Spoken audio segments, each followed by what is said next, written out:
Good afternoon, everybody. Vince Welty, your project manager for Project Weather Eye, projectweatheye.com. We're out here in Midland, Texas today. It's actually a really nice day out. It's starting to get a little bit warm, a little bit humid. It definitely feels like severe weather again, kind of like it did yesterday and a few days prior. Now we've got that enhanced risk. That's basically a level 3 on a 1 to 5 scale from the Storm Prediction Center. That enhanced risk basically means that we've got a heightened chance of maybe some tornadoes and mainly big hail. Of course, damaging wind, we're kind of expecting that too. That's almost a given with any severe thunderstorm these days. But the big hail in excess of maybe 2 inches in diameter is what could really be a problem.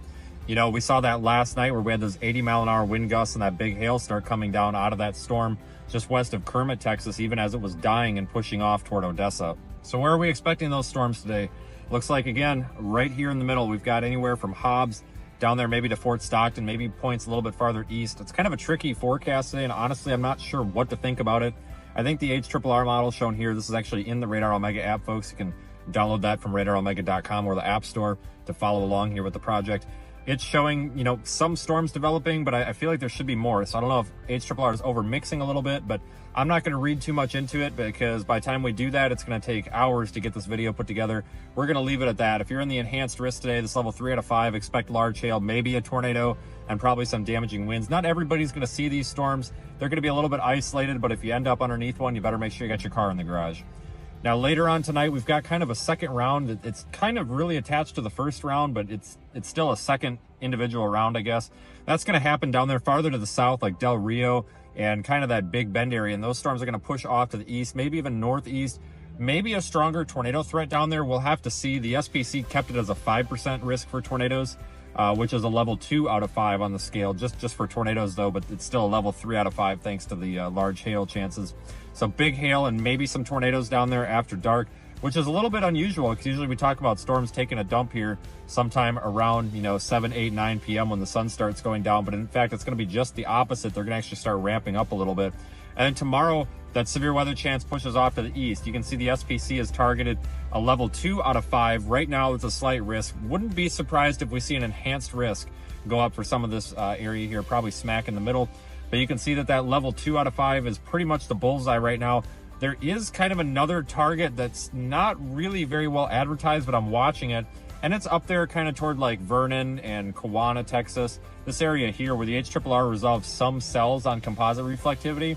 But I think the atmosphere is going to be a little bit worked over. So I'm not really sure if these are going to be surface-based robust supercells. But it's something that I'm watching though, just in case.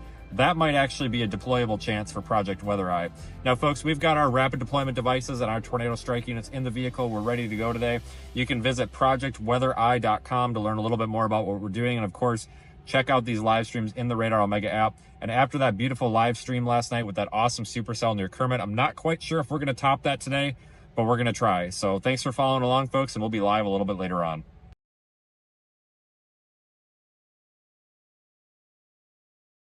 So thanks for following along, folks, and we'll be live a little bit later on. All right, so hopefully that transitioned over right away for me. I don't know if I got the timing right on that.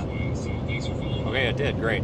Okay, so we got a couple of things going on today. We got a couple things. First off, yeah, we're going to start rolling the daily updates at the beginning of the live streams because I just get super tired of repeating myself.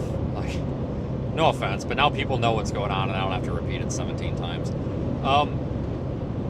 Few things. My roof camera is not connecting. I think I need to get up there and power cycle it. I think when I went to turn it on, I think I actually turned it off. I don't know. I need to power cycle it. So I don't have a roof camera right now, but we'll get back on that.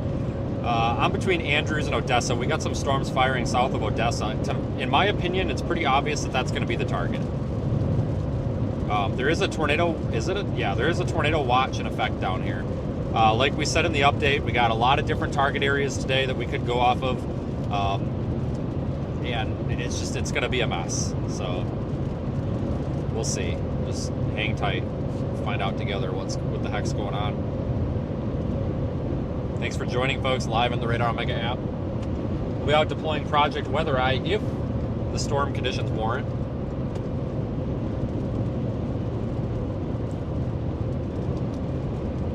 So I'm thinking going around on the west side of Odessa and taking 158. So take a right. Wait, yeah, take a right at 158. That's just north of Odessa. Guys, I think I'm going to put crane in the Alright, copy GPS that. to get us Going down there. right on 158 north of Odessa.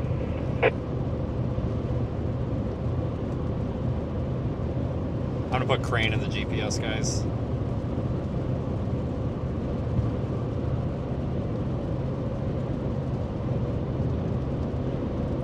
Tornado warning, where the hell's that? North Carolina, are you even kidding me right now? What the hell is going on in North Carolina? Yes, we've got a chance for some tornadoes today. It's definitely not impossible. I think it's going to be I'm a little doubtful, but I think we could see some tornadoes. Maybe, maybe not. I don't know. I don't have a crystal ball. If I did, I would tell you though.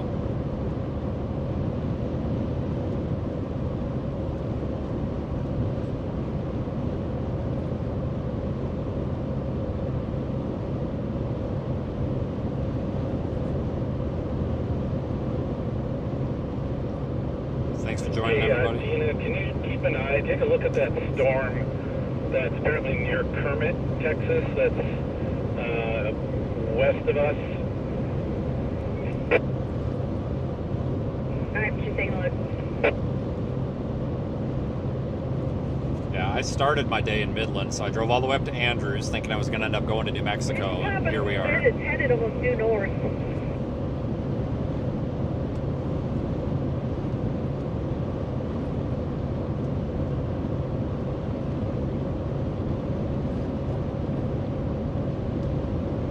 It's going to be hard to beat last night, though. You guys remember our beautiful supercell. If you guys want to see that time lapse again, you can go to projectweathereye.com. Projectweathereye.com. I did upload it. You just click on the video page. Just click on videos at the top. You'll find it.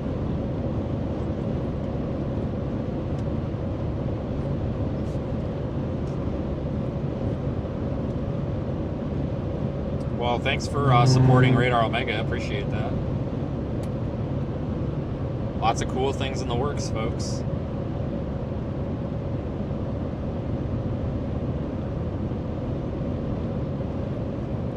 Yeah, last night was awesome. It is really gonna be hard to beat that.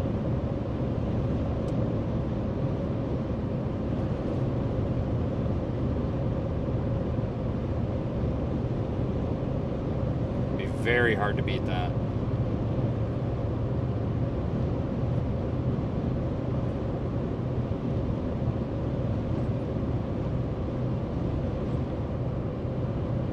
Medicate. Tag 1 channel. Respond to a priority for medical call. 610 East 61st Street.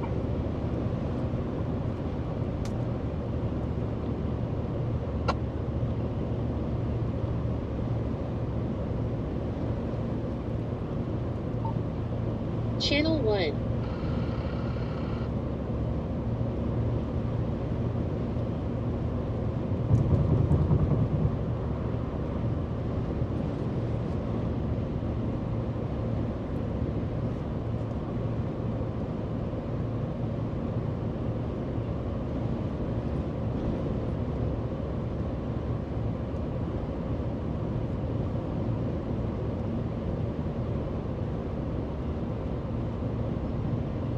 Yeah, North Carolina, go figure. Maybe that was the target all along. What the hell? Are you kidding me right now? Oh, guys, I got Okay, this. we're exiting 158 here in a second. Why? I got the solution. Yeah, we just exited. You said you turned right, correct? That's affirmative, we turned right. Alright. Got the solution here. So this is how we do. I've been wondering, it's like, so if we get a big tornado in the field, this is one of the camcorders we need. I can't put it on my broadcast camera, it's not gonna work, but I'm like, how do I not ignore the stream when we've got a tornado in progress and I still want to show you exactly what's going on. So I've developed this monstrosity. It attaches to the top of the AX53, and we can use this phone as a remote camera, and you'll basically see what I'm videoing. Obviously not in the same quality or the zoom, but you'll still be able to see what's going on. And I came up with this monstrosity this morning, basically bolted this phone mount to the top of the camera. And why is that loose feeling? It's not tight. Weird. Oh. And now you'll be able to see what we're videoing. So if we get a big tornado out there and we got to go out of the car, well, now I don't have to like hold two things. So new invention there. Took a little bit of engineering. We figured it out. All made with junk parts from the from my junk pile in the back of the car.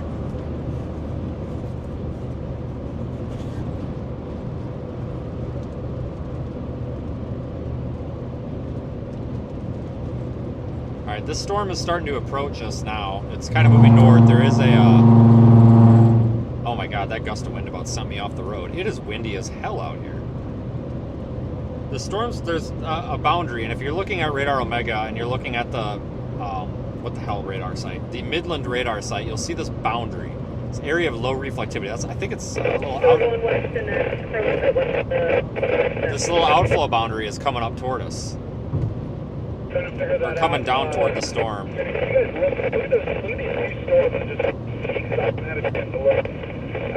That could cause it to go nuts.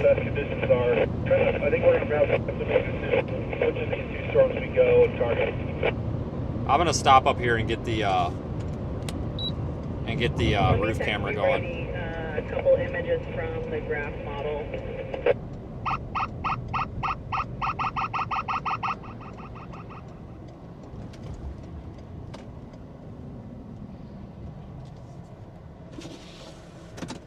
All right, let me get that running.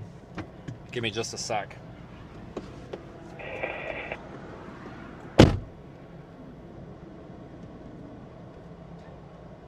And now I'm going to send you guys the streamer link too if you guys want to join the stream too.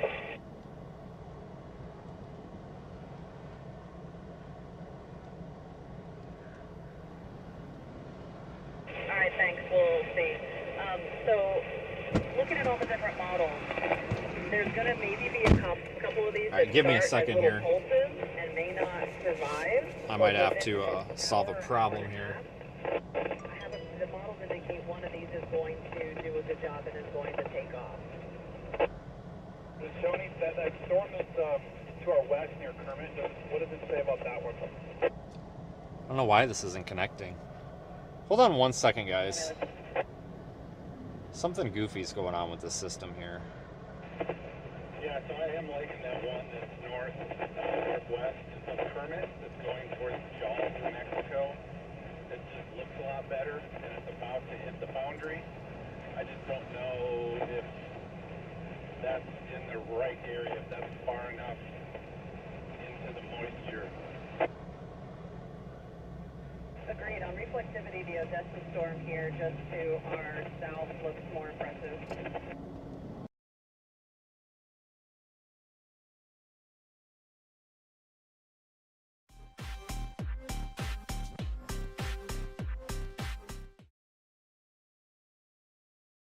Around as the next one to do take off. And 150 here, which will head west of Odessa. Oh no. We're infiltrated. We want to go all the way to Kermit, but What's that? option out of Kermit. Oh, you're leaving so soon?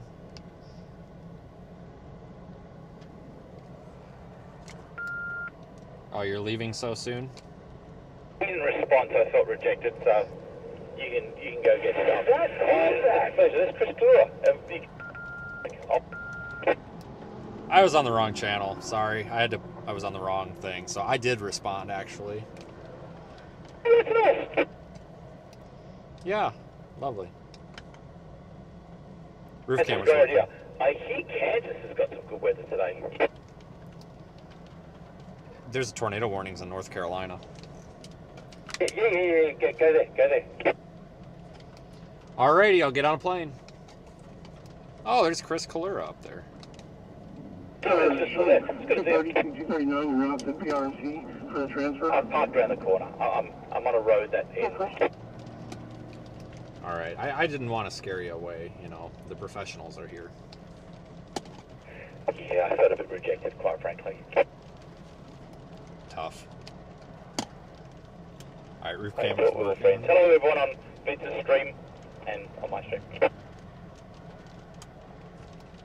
Hello, Daniel stream.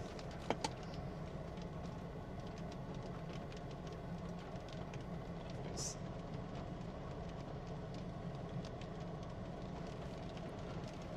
Hold on, guys. I'm trying to get the remote unit to work here. I'd see what my problem was. I have found the mistake.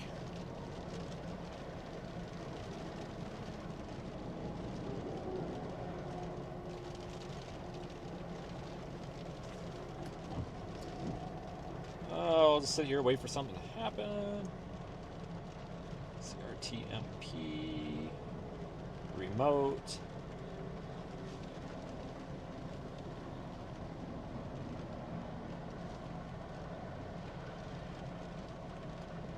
Again, just a second, folks. I'm looking at something. We're not missing anything. Yeah, I'm going. Hello everyone on Vince's stream. It's a pleasure to be on board. They say hello. No, do not ask him to sing the Yum Yum song. Do not. Terrible idea. Terrible idea. See, 192.168.9.2.9.3. Son of a gun, I can't count.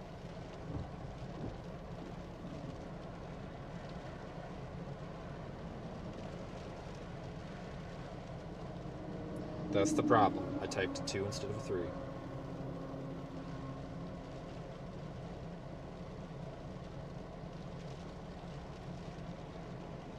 That's why we assign static IP addresses. So this doesn't happen.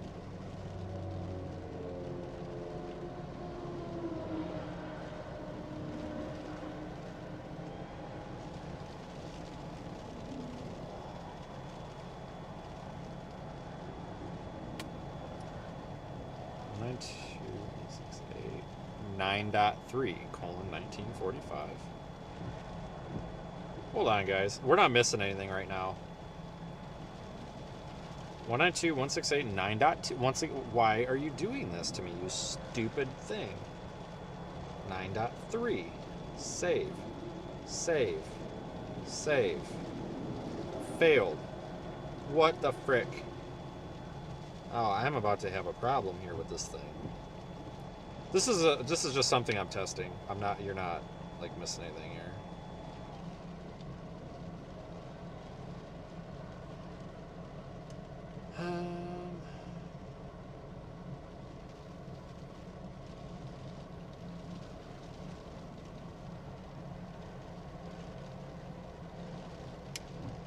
You piece of junk.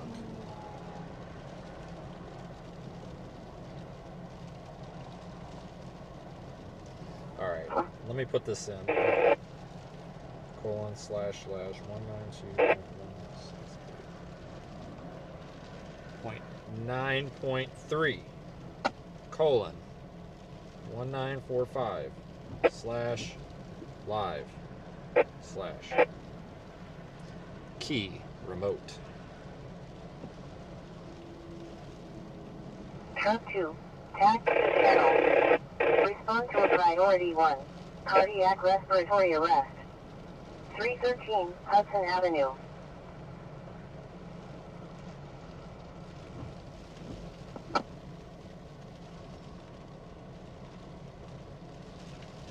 What a turd. Alright guys, we're still waiting for this thing to develop. I'm just in here trying to figure this out. Sorry. I am just so sick of stuff not working the way it's supposed to, you know? It's just, it gets old after a while.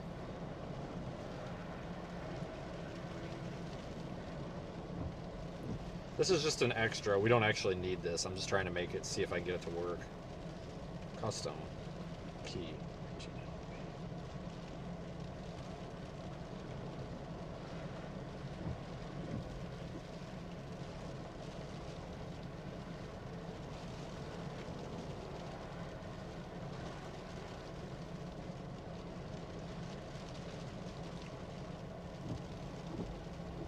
Okay, this is impossible.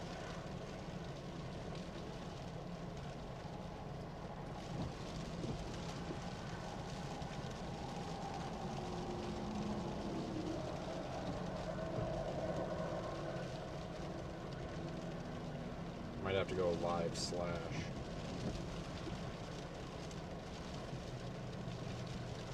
Oh, this is just a fucking joke.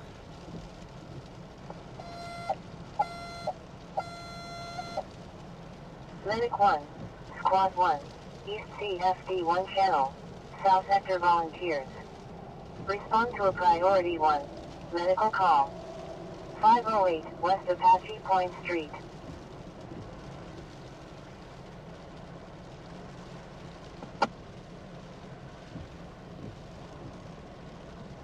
This is why we assign static IP addresses.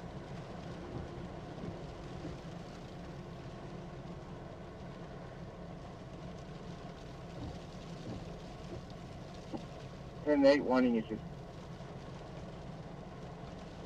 Making. Well, alright, well that's just probably not going to work today. That's fine.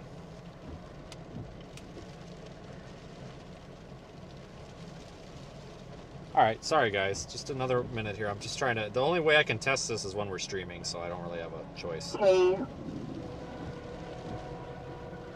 Well, softball field, clearly I did a mail foot wearing all black. That's screaming and hitting the metal stick. He's on foot.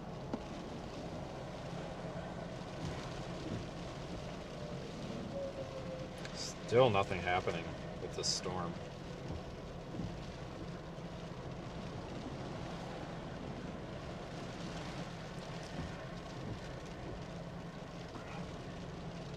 Also advising that he's on Avenue M near the east side of that before they built the new T-ball field.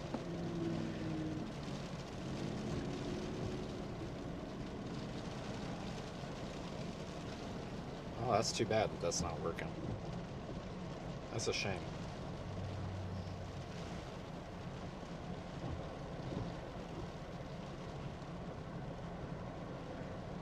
It's really a shame. It's really a shame.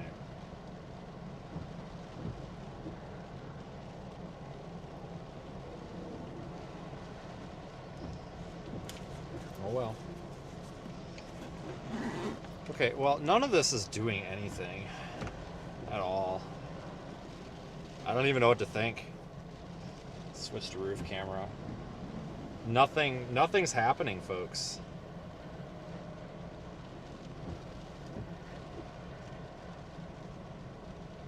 Wow, okay. Maybe today will end up being a dud. Medic 4, Engine 4, Task 3 channel. Respond to a priority 2, traffic accident. Andrews Highway and East 38th Street.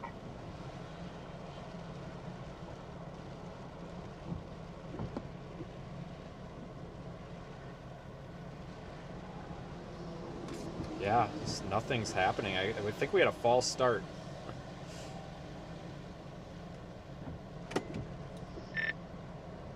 Only thing I want to do is just keep an eye on that stuff that could fire down north of Del Rio or whatever. If we got to bail, we'll have to bail kind of thing. So I'm just going to try to, I want to keep that in mind here, I guess.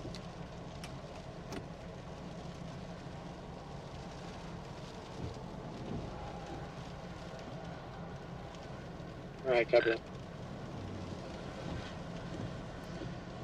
There's a chance that we could get some I'm going to give it one more HRRR run, and then there could be some could make the decision a little more clear. There could be some storms that fire to the south, so we may have to dump this target.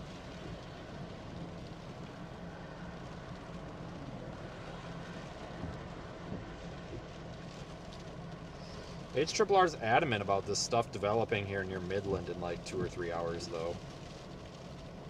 And some big chunkers coming off near the Fort Stockton area, maybe.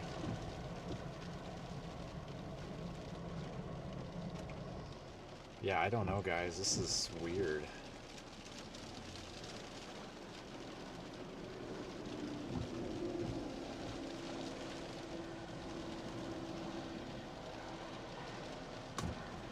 Well, maybe, I guess this gives me a little bit of time here where we can screw around with this remote unit.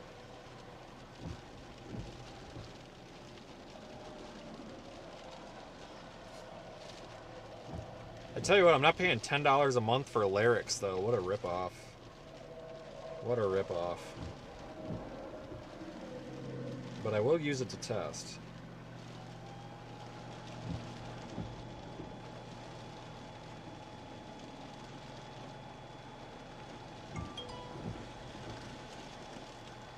Did they seriously just severe warn this? What? Unreal. Why? Why? There's nothing here. Jesus. The National Weather Service in Midland has issued a severe thunderstorm warning for northeastern Exeter County in western Texas, west central Midland County in western Texas, until 5:45 p.m. Central Time. At 4:37 p.m. Central Time, a severe thunderstorm was located near West Odessa, or 12 miles west of Odessa, moving northeast at 15 miles an hour. Hazard, 60 miles an hour wind gusts and quarter-size hail. Source, radar indicated. Radar indicated. Impact, hail damage to vehicles is expected. Yeah, it's working. Expect freeze. Locations impacted include Odessa, Midland International Air and Space Port, West Odessa, Warfield, and Odessa-Schlemeyer Field. This includes all I got out of that was a click. between mile markers 108 and 120. Yeah, I'm a bit worried these are going to cross the boundary pretty quickly and go elevated. So if that happens, maybe the only play is south. I'll have to see what the 21Z HRRR thinks, so if we see redevelopment later. Honestly, guys, this probably shouldn't. I'm surprised this is warned. But, okay.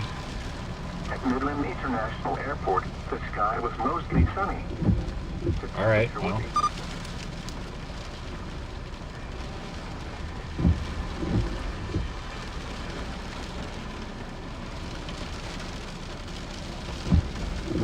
Well, we're gonna sit here and wait a minute and let this storm develop a little bit on us.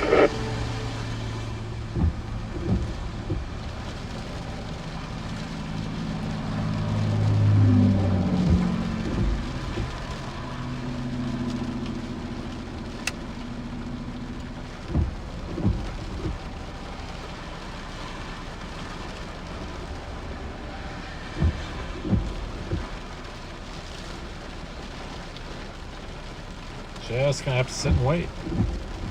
That's a live look at it. Doesn't look that good, but it is starting to develop a little bit of a hail core here.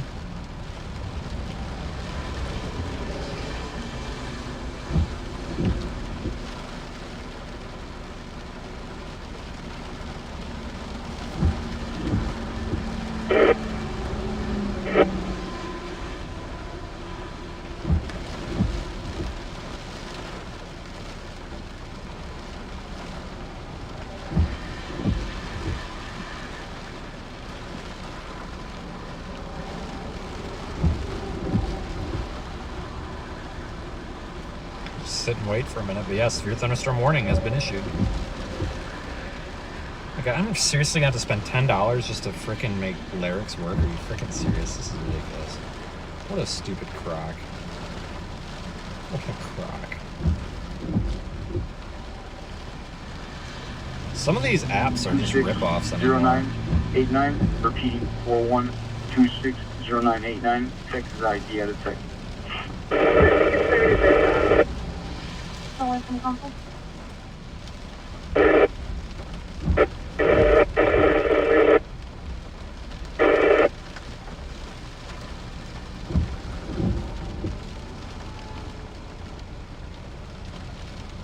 Yeah, I hate how everything has just gone to like paywall, but like stuff that's trash. Like some things are worth paying for, but some things are trash.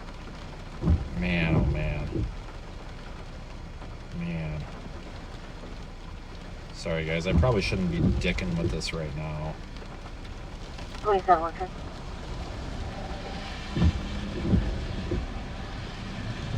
It's the only time I can test it. Back to deal number 0877-5320. Repeating 0877. See a big rain core forming. 5320 Class BM Salisbury. CO should say expired date of birth is 2015-15. That should be not eligible. First two entries are going to be department suspension, DWLI. 8/11 of 2022. Suspended regards to EWLI 1/22/2019 does have a lengthy 27 degrees with previous conviction of EWLI. Times 3.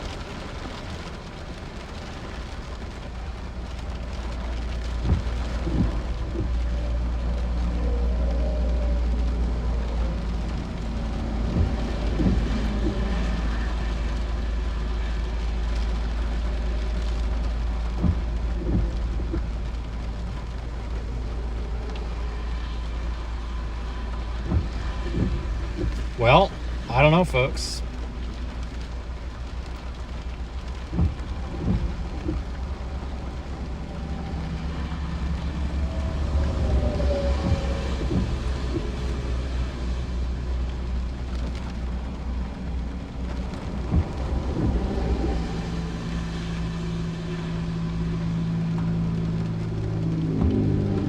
But we do have a good view. I think we'll probably just sit here for a minute, a couple more minutes, you know. Can't really complain.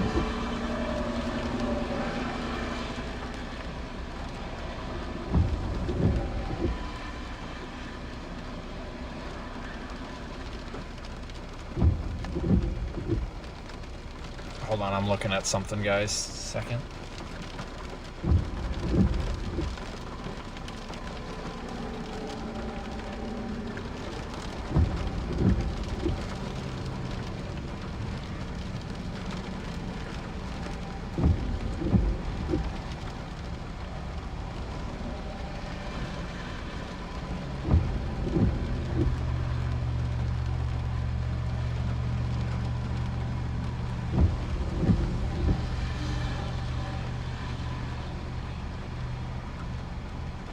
Oh, so it's mobile data. That's stupid. Hang on, I think I just found my problem. Now that's stupid.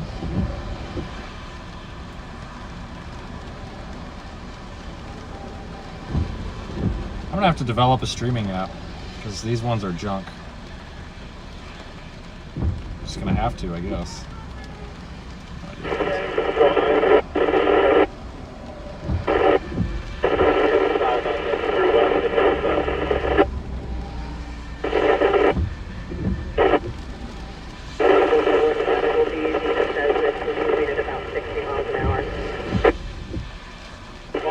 Really? Yep.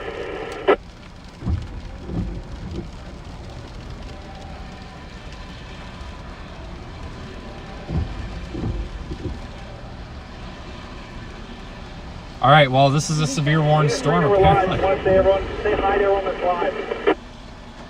Hey, it's Tina and Serena. What's up, everybody? We're having a good time. We're going to have a good day, man. Waiting for cellular. What the hell does that even mean? Pete's sakes. Whatever, I'm done screwing with it. Why is it warned? I don't know. They say 1-inch hail and 60-mile-an-hour winds. Okay. I don't know, man. They issued a tornado emergency down here last year for a gust tornado. I don't know if anybody remembers that, but yeah. The storm's interacting with this boundary, and even if it crosses north of the boundary, it still has a shot at latching onto it. So we need to watch this one carefully here. Very carefully over the next little while. I know there's not a whole lot going on right now, but I mean, there's only so much we can do here. Just a little patience with these sometimes goes a long way.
Okay. Well, honestly, guys, I'm not sure. I'm not sure what to do. I mean, we have a good view of this thing, but it's not doing anything.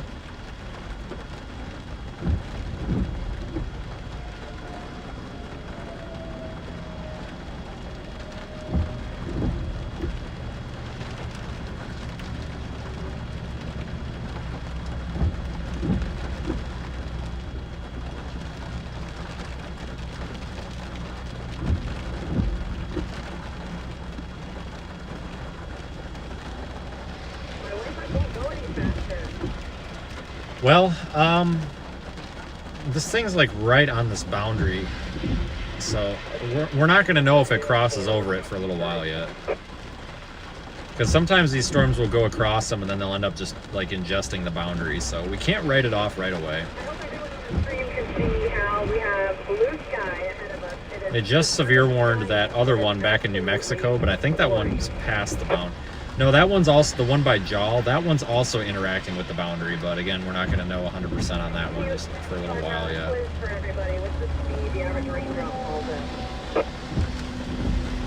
So it's just a lot of hurry up and wait.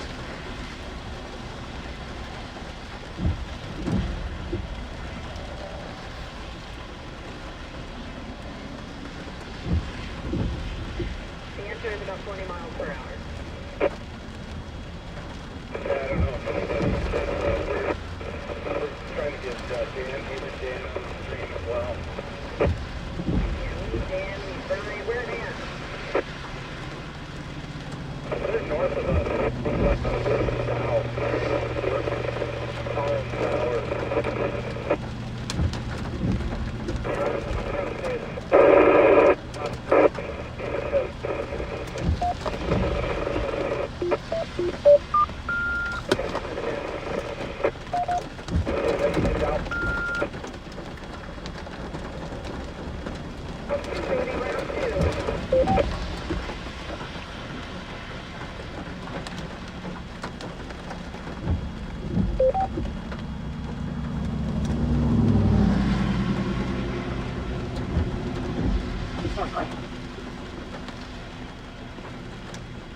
Well, what do you guys think? I mean, there's like nothing happening. I'm almost tempted to drop south down to... This thing's coming right at us. It's got a little bit of a hail core on radar now. I'll show you. It's got a little bit of a hail core. I mean, this thing's definitely blowing up. It's because it's interacting. You see this boundary right here, this line? It's coming, propagating south. That's what we're watching.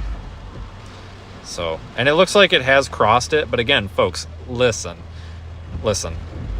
We got to give this time and patience. We can't write this off just because it's crossed the boundary. I mean, if this thing ends up way up here and the boundary's down here, write it off. But we need to give this some time, because sometimes these will even slide north of the boundary, and then they'll kind of ingest the boundary, and the boundary will bend back up into the inflow. So we got to give this time. But the hail core is increasing on it. I will give it that. So it is strengthening somewhat.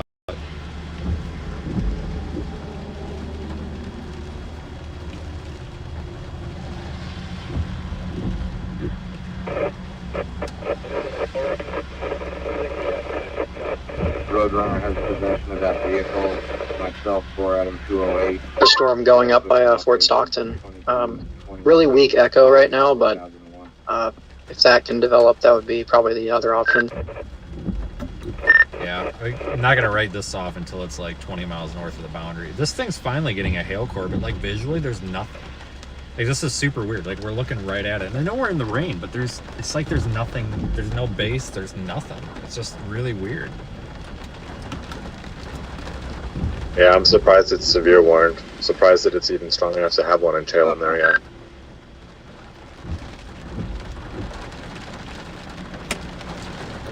Hang on, I'm going to mute my mic for 1 second and tell you guys something. Hold on a second.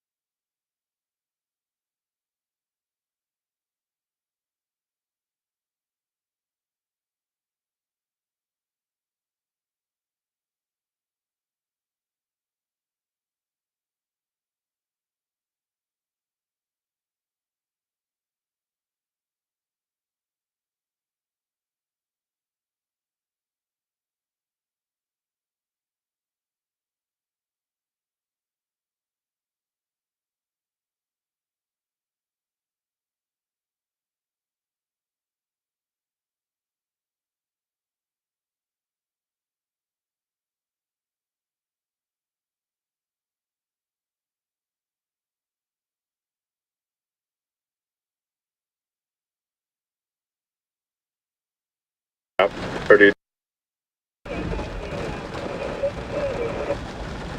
Alright, well, we might get cored by this thing.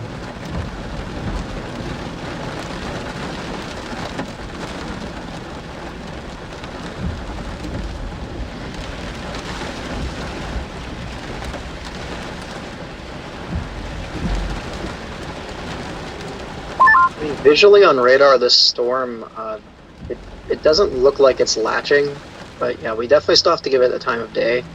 But it looks like it's kind of just getting undercut. We still need to give it time, so maybe a few more scans or so.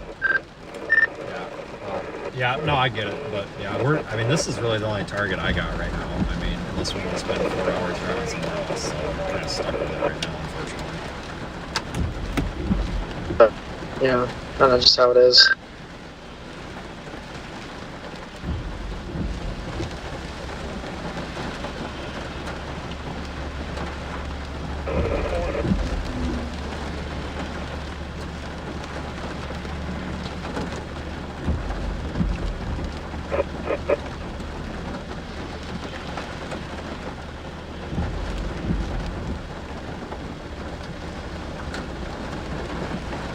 Well, what do you guys think? I mean, like, I don't even see a base under there. What in the hell? Ripped off. I guess we could, I mean, like I said, we could core this thing. Just see what it's got in it. Because, I mean, the hail's not going to be that big. I mean, for Pete's sakes. We could try to get, go down this loop here. It's loop 338. See if we can see anything. I realized that his wife called in, stated that there was some written up mail on the table when she walked in. And now he hasn't heard. Alright, let's go, I guess. Why not? Your wife, you printed all the way up front. He's not sure what's going on other than that information.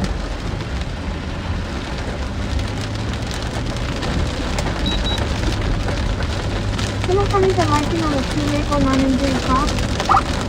West Interstate 20 and South and Northwest 70. The contact sticker in a black SUV that drove into the 9 Energy Trailers parking lot.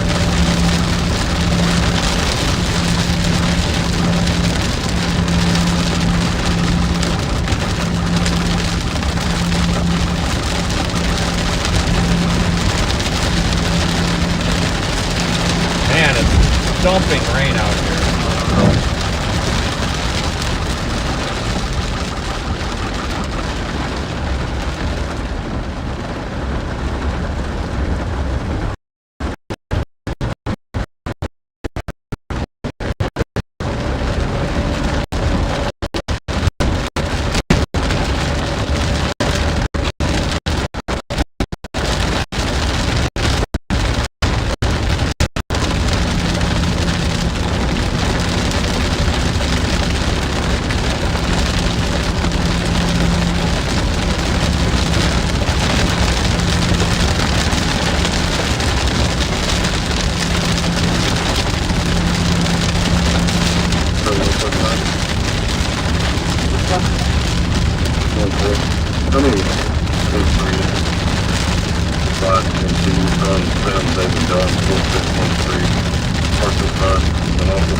Let's try to get through this rain core and see if we can see anything on the south side of it.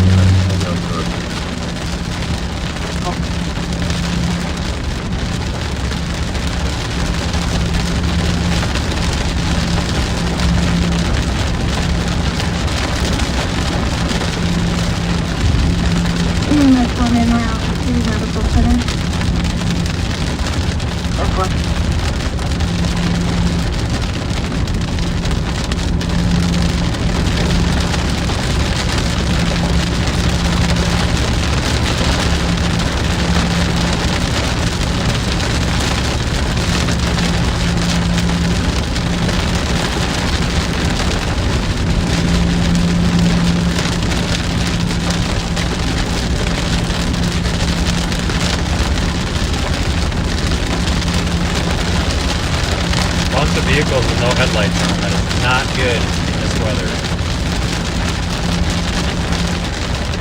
Not good.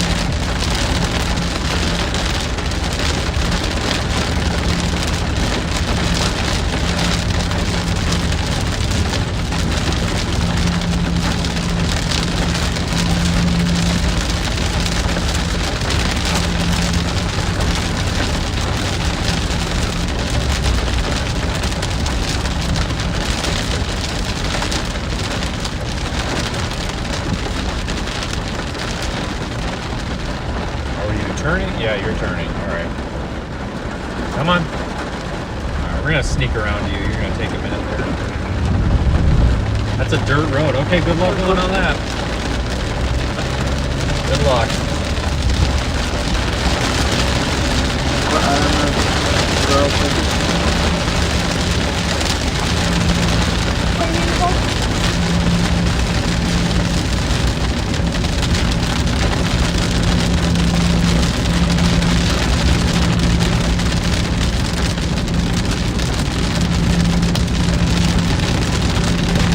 About to get some small hail.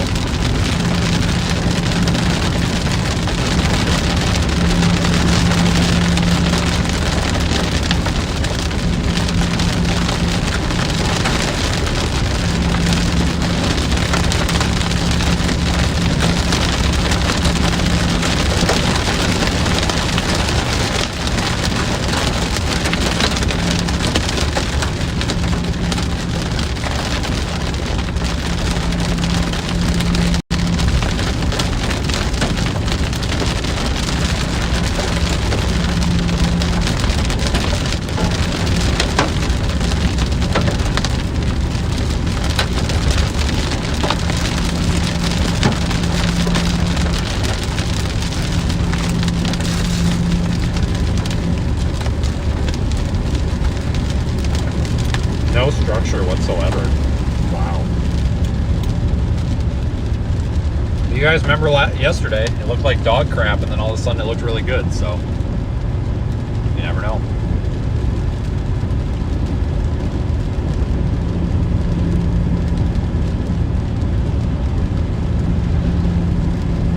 Yeah, no lightning.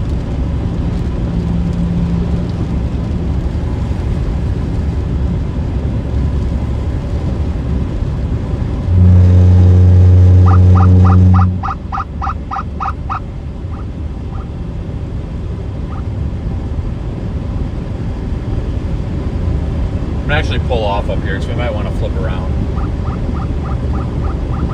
or just be ready to flip around. So I mean, there's no point going any farther south.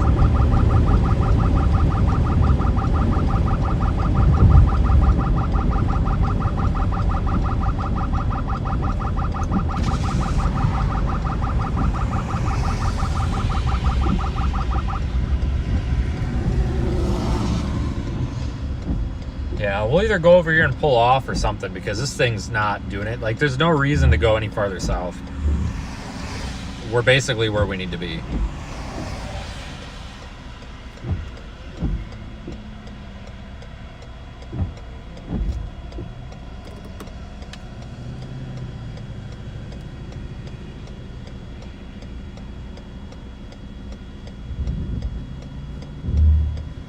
Gotta wait for that green arrow. Hopefully it's today. Okay, it's today. All right, well, that's good.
have a stop sign. That guy was acting like he was gonna go.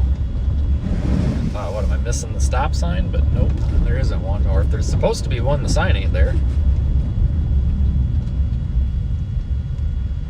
Alright, let me see if I can flip around here without causing a bunch of stir here.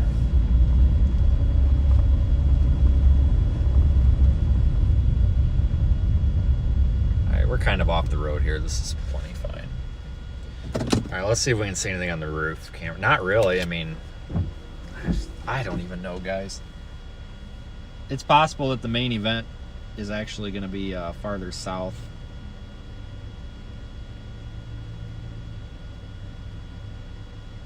But I can't just ignore a daytime supercell threat up here, you know what I'm saying? For this stuff after dark that might or might not happen.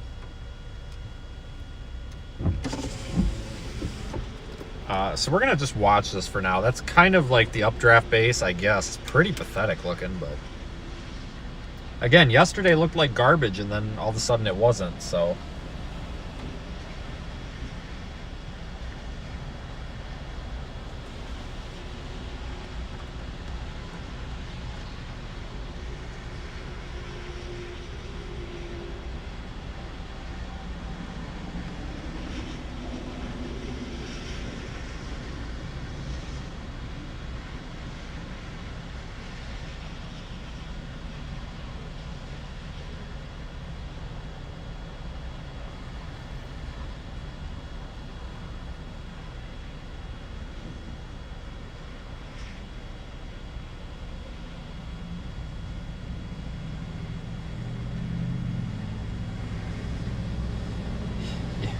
Yeah, maybe today will be the day that nothing actually happens. Wouldn't that be something?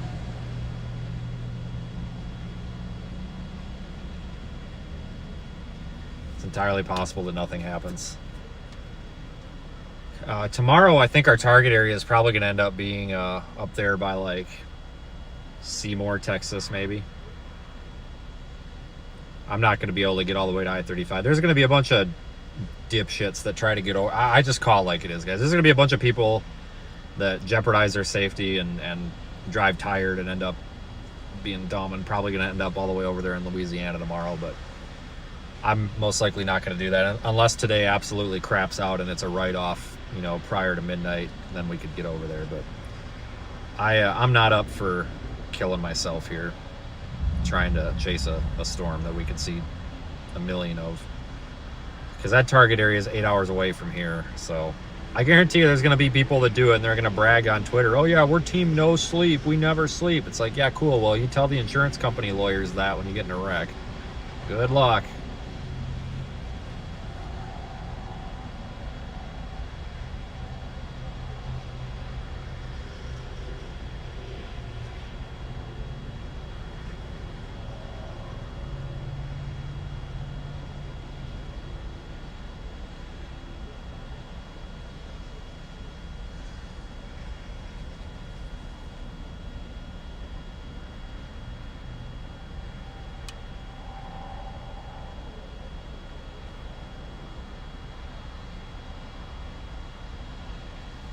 Thanks, C-Train. Appreciate your super chat. Guys, we're just waiting here because who is this? I don't know who that is. We're just kind of waiting for something to happen. I mean, we could dive south. I got to look at what our options are for how long it might take to get to the target area for tomorrow if we go south. This might be the thing to do, but I think a lot of this stuff is just HRRR bait, where people see a bunch of big cells on the HRRR and they're like, oh, go there. Well, doesn't necessarily mean that's the right call. Sometimes it is. I mean, don't get me wrong. But man, this is abysmal right now. Just doing a quick run for tomorrow. Let me take a look here, see if I can get an opinion. There's really not much happening.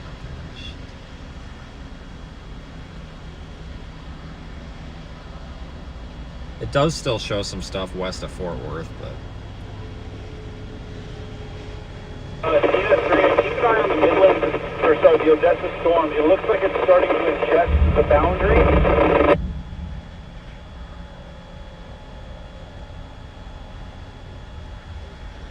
I don't even think anybody could get to that eastern target for tomorrow. It looks like That might be a target area by 12. There's no freaking way. All right, guys, wait. There's a white semi-truck that's coming. After that, you are clear to go. After this white semi-truck coming over the hill. All right, thank you.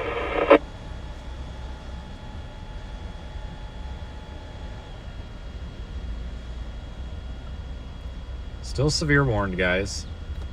60-mile-an-hour winds. Whoop-de-doo. Like, honestly. I mean, this thing didn't seem very severe, and we drove right through it. Midland Weather Service, if you're watching, this thing has no balls. Just All right, we've got a white truck between us, but we're on the move.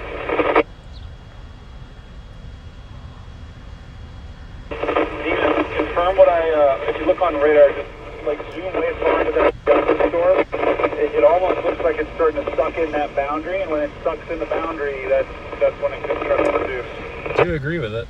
Yeah, I mean, it looks decent. Let's start moving north a bit. It's definitely moving northeast, away from us.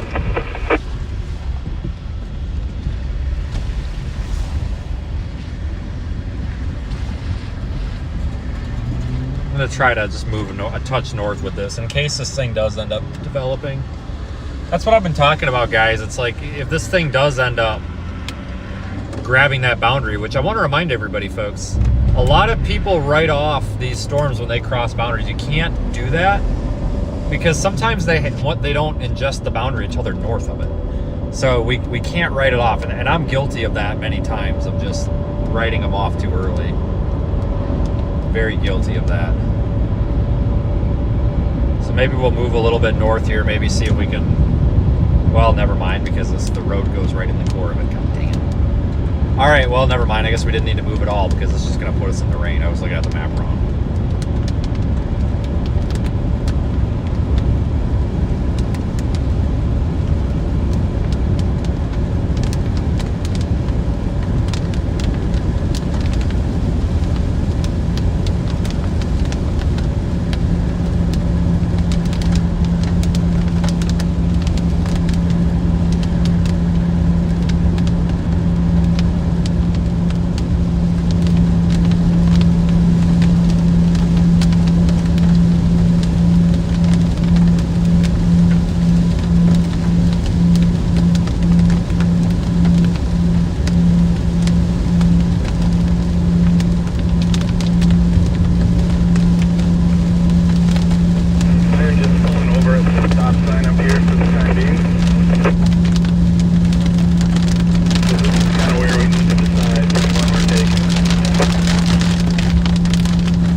Back to rain and talking.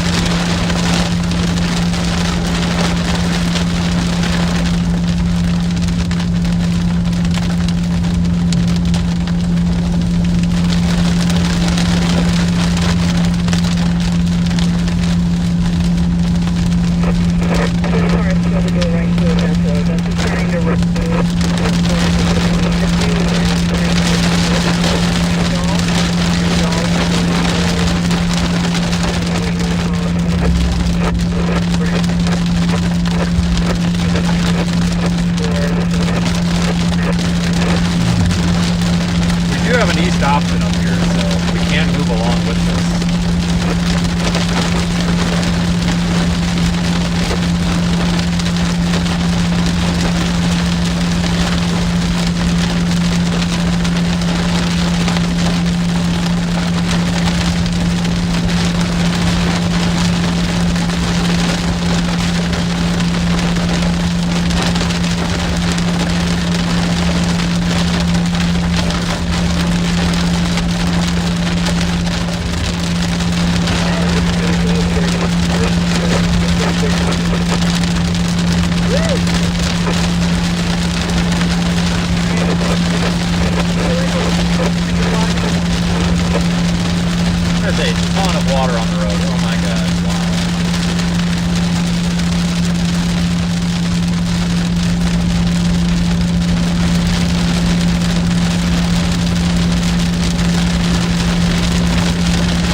take this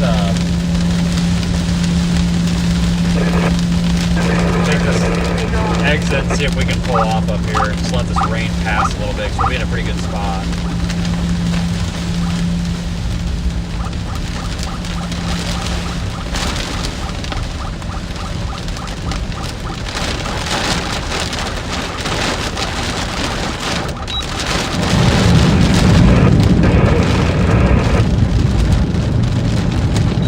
Bit of a wash there. Oh my god.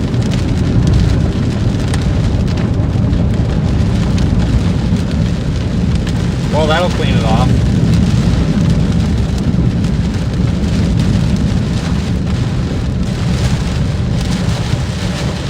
Yeah, that'll clean it off.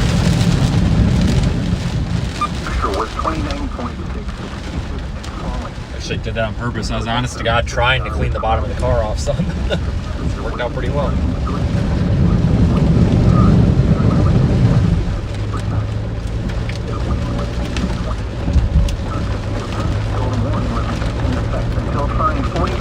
Gotta find a spot, guys. So we'll be coming just west of Odessa. We're going to be coming to 338, which will be on the outside of Odessa before we start getting into the city. So let's take a left and head north. I'm looking at 338. I just see another possibility here. Hold on. I see 338. There's an 1836 option as well, but that might be too early. Hold on, guys.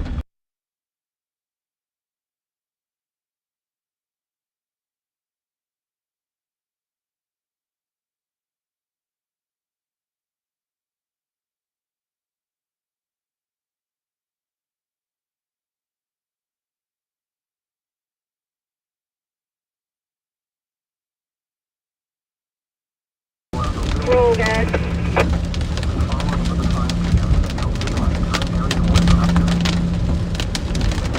Whoa! We got a flash freaking flood right here. You guys see that? Probably not. Oh my god! Major urban flood. That's code word for. It's kind of shit, but we're saying it's saying it's an urban flood makes it sound more interesting. Let me get the defroster going. So, if you think about it, you think of urban flooding, you think of like an inch of water ponded on the road. Oh no, we got a raging river in the road here. Now hang on, folks. Let me get the window defogged here. We got a whole like 3 inches on the road. Wow. 3 whole inches. Wow. 3 inches. Can you believe it? 3 whole inches. The pressure was 29.58 inches and falling. Celebrating 160. Wow, that's really impressive. Well, this is all new construction. They better figure out this drainage problem, because I sure as hell wouldn't want to live here if this floods this easy. Yeah, they better figure out this drainage problem. Look at this, guys. Yeah, new construction, they better get that taken care of ASAP. Yeah, they need to fix this drainage problem. I wouldn't want to move in here, would you guys? Holy shit. 3 whole inches of water on the road, guys. Wow. I hope you got the sarcasm. Oh, I just ran something over. Shit.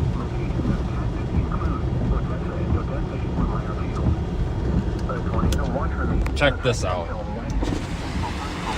Wow. Straight up flash flooding emergency right there. Wowza. That's sarcasm, by the way.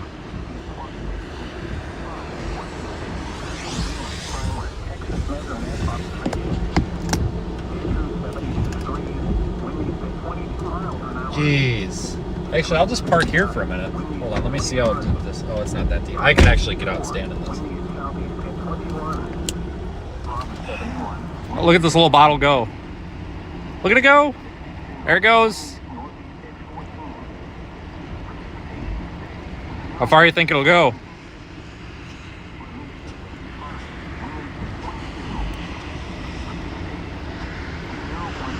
That was a good choice. We should know that. We don't call it orange crush for nothing. I'll T-bone your ass. We don't call it orange crush for nothing.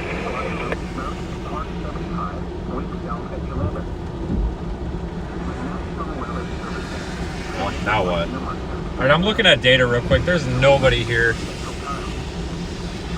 Nobody behind me. Oh, now there is. We could race some sticks, I agree.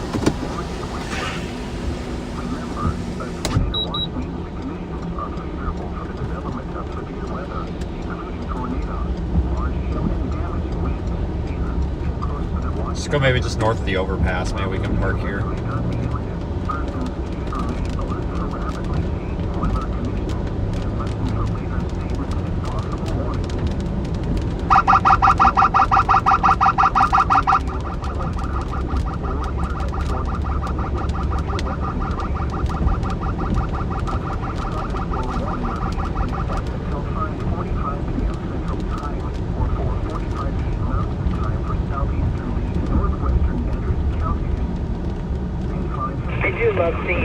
Literally heading on everything. Mountain Time, a severe thunderstorm was located near Jal Airport, or 8 miles northeast of Jal, moving northeast at 25 miles an hour.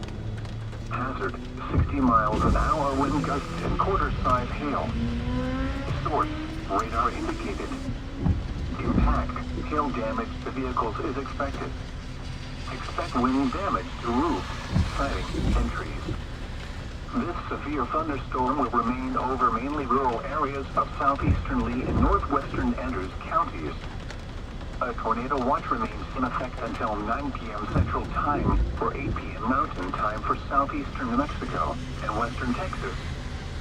For your protection, move to an interior room on the lowest floor of a building. A severe thunderstorm warning remains in effect until 5:45 p.m. Central Time for northeastern Ector and western Midland counties. At 5:17 p.m. Central Time, a severe thunderstorm was located 7 miles north of Odessa, moving northeast at 20 miles an hour. Hazard, 60 miles an hour wind gusts and quarter-size hail. Source, radar indicated. Alright, I'm going to pull over on the shoulder up here. Expect wind damage to roofs, siding, and trees. Locations include Odessa and Odessa-Swimmeyer Field. A tornado watch remains in effect until 9 p.m. Central Time for western Texas. For your protection, move to an interior room on the lowest floor of a building. Following the 5 p.m. Central Daylight Time area weather update. Midland International Airport with highway possibility.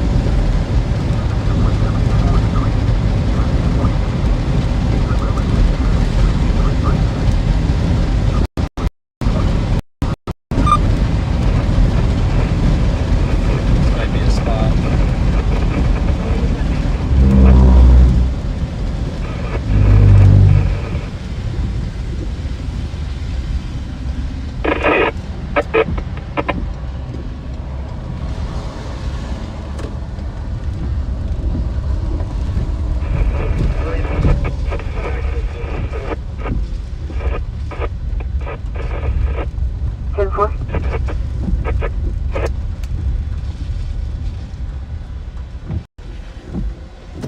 Alright, let me see what we can see. Nothing. There's nothing happening right now. Oh boy. Well, we'll see. That could change, folks. It could change. Yeah, I'm wondering if this thing is not going to ingest that boundary. It looked like it was going to, but I don't think it's going to. Don't think it's going to know.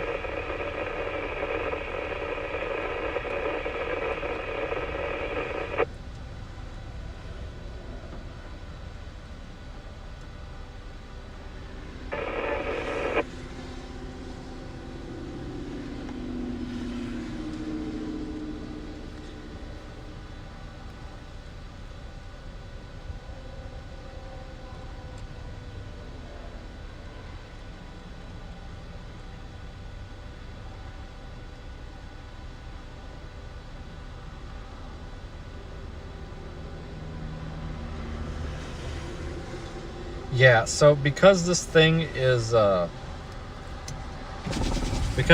kind of north of that boundary right now, we don't really have a tornado risk with it. But I mean, it's only like 5 miles north of the boundary. I don't think it's going to ingest it at this point, but we need to be careful, because if it does, then it's game on. The one near Jaw, that's even farther north of the boundary. So while it might produce big hail, tornado risks with that one are probably crap.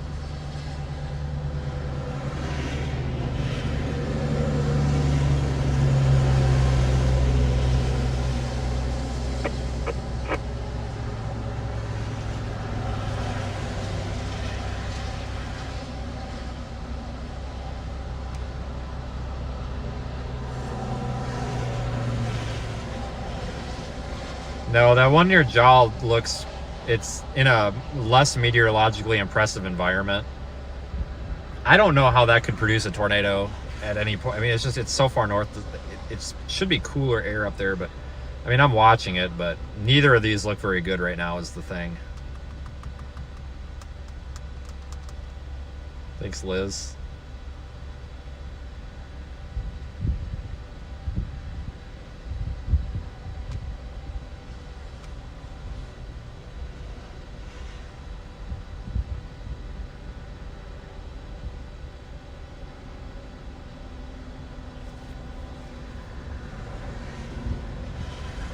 Yeah, I'm keeping everything in play right now, but right now, I mean, none of the target areas are doing much.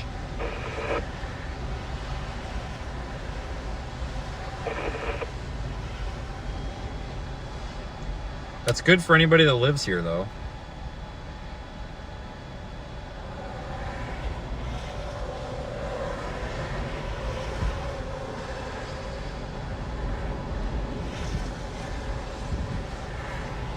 Keep an eye on this thing, though.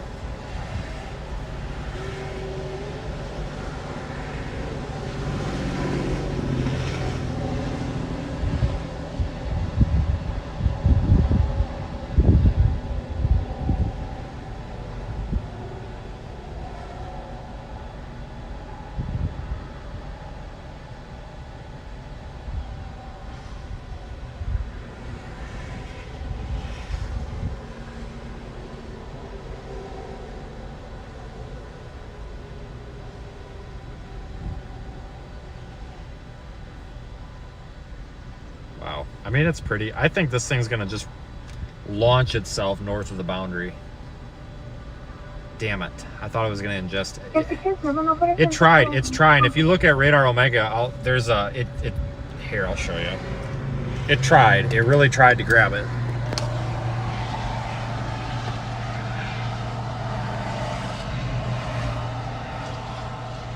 Right here. See that? There's our outflow boundary.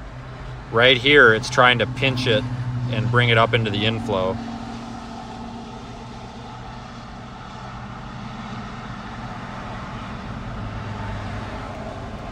Watch that loop.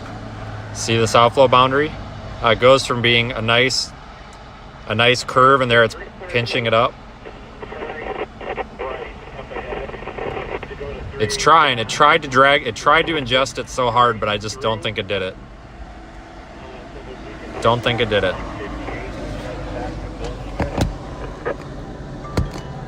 Shit.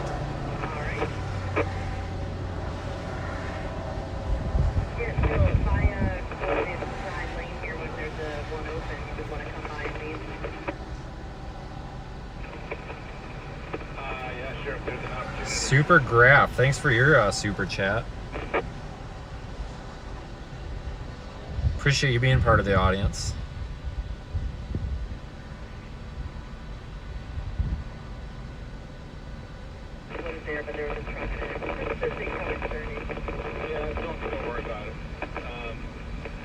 There'll just be a point that you'll see this main road start to turn right, but if you just keep going straight, I'm thinking, hold on.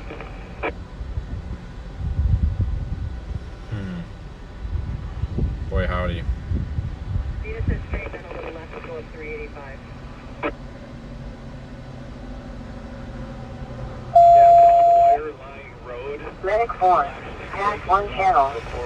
Respond to a priority 4, medical call. 420 East 6th Street. Well, the issue I have with that storm to our northwest, folks, is it's probably elevated as all hell, but it might be our only choice, because I don't know if I want to bother going to that south shit tonight. That might just be ridiculous.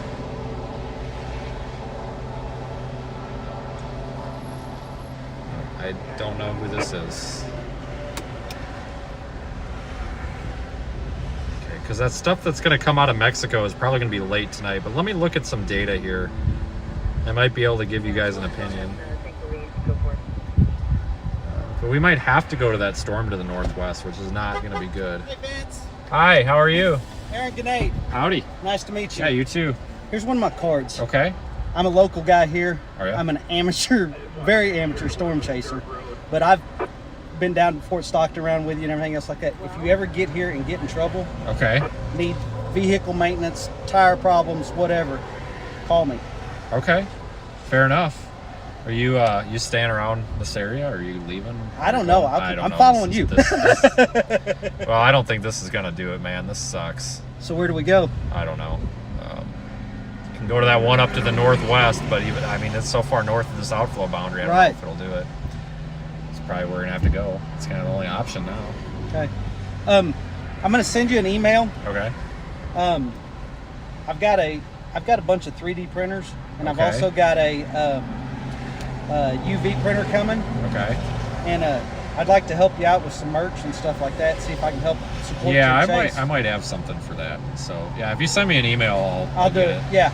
Yeah, you can just do it on the website or however. They all go to the same place. Yep, not a problem. So, but yeah, we'll wait till after season, but yeah, just let me. Yeah, if you send me something, give me like a day or two, and I'll find it. That's fine. Yeah. That's fine. But there's my contact information. If you're ever in this area and need anything. All right, I'll keep it up here. I appreciate it. And I plan on, I'm building a house right now. Next year it'll be open to storm chasers that are here to stay the night and have something to eat. Well, it's been busy down here lately, so. It has been. It has been. All right, well, good luck. All right. I'm probably going to that one to the north, but. Up by Jow? Yeah. Okay. Flip a coin. See you, buddy. See ya. Well, that was productive. Thanks, Amber. See, not everybody out here is a creep. Some of them are, but not everybody. All right, I think I'm going to go to this north one.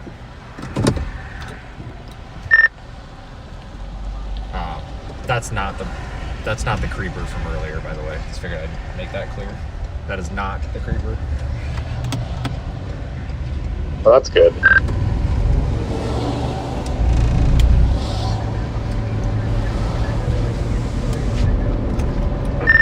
I don't know what to do. I guess at this point, the elevated hailer to the north. I mean, I don't know. We're 3.5 hours from that stuff down south. I mean, but I don't know. I'm also not sure if I'm sold on that stuff either. I mean, everybody's going down there for the HRRR bait, but I just don't know. I have a hard time because the HRRR, thought there was going to be something up here, but now it's kind of falling on its face, and it makes me wonder if it's accurate about down there. Yeah, I see what you mean. I don't know. That cell off to the northwest doesn't look too bad. At least it's got a sort of decent hail core on it. Latest HRRR has another kind of supercell developing around the same area in a few hours. So that's something to keep in mind. There might be another round in this area of like one more supercell. Might have tornado potential as long as it can stay like south of the boundary, but that boundary is surging south now, so I don't know. Well, this thing tried so hard to pull that in. It looks like it's even still trying to cling onto it a little bit, but damn it. All right. What's the timing on that stuff down south, like by I-10 and everything? Is that still like 9, 10, 11 p.m. or is it earlier than that? I honestly don't remember.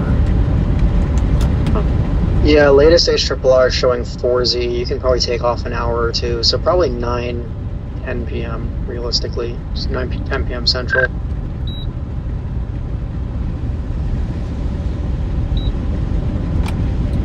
Okay, I mean, it's barely in range. We'd have to go within the next half hour, but I don't know what all the hype is down there, but I don't know. I guess right now I'm just gonna proceed north. I mean, I don't know what the hell else to do.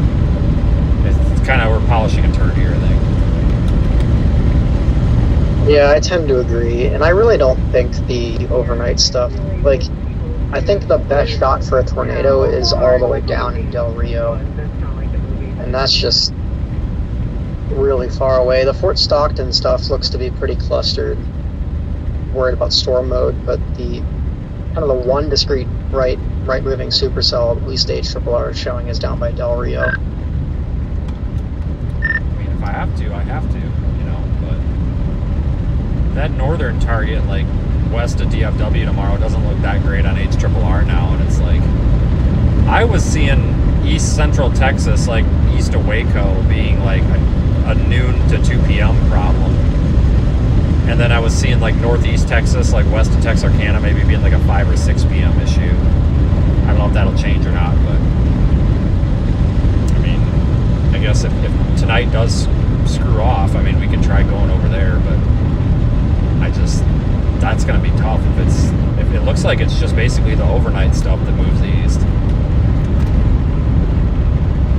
Yeah, pretty much. Latest HRRR runs and model runs are kind of shitting the bed on that northern Texas threat. I don't know if the instability is going to get there, but or the shear is going to get there, I should say. But yeah, I don't know. Tomorrow just doesn't really scream like big outbreak to me or anything. It doesn't need to be, but it just doesn't look all that great. A lot of early convection, so I mean, like, it's a tough call. I guess if I don't see any guidance, because we're about to get, 20 minutes, 25 minutes, we'll get the next HRRR run. Maybe I can see if WFS is running, but I want to see what the models start to lock in on here, because if they're not showing, like, if this Del Rio stuff doesn't look that great, I'm honestly just leaning towards maybe just getting east for tomorrow. Well, yeah, I don't know. See, I'm not gonna, I mean, shit, we're 8 hours away from tomorrow, so there might not even be a potential here, I guess. At this point, I'm not even sure. There's gonna be some idiot that drives all night and falls asleep, but I can't do that. Because even if we leave now, I mean, we could drive till, I mean, we could, but if that ends up being a noon or 1 o'clock, I mean, my God, that's gonna be tough to make. Yeah, I guess I guess it just depends, because looking at WFS, kind of locking into, yeah, I see what it's saying. It is showing some supercell potential east of Midland by like 23Z-ish. Seems to be some decent agreement there. Okay. Alright, well, I mean, that'll be within reach, even if we're up here by Andrews. I mean, that's only half an hour. Alright, moving. Just trying to figure out what the plan is, folks. What a toilet. Now we got the Sunday Sally here.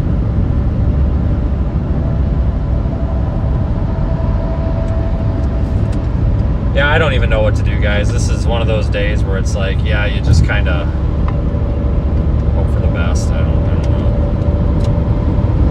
But we're here, so.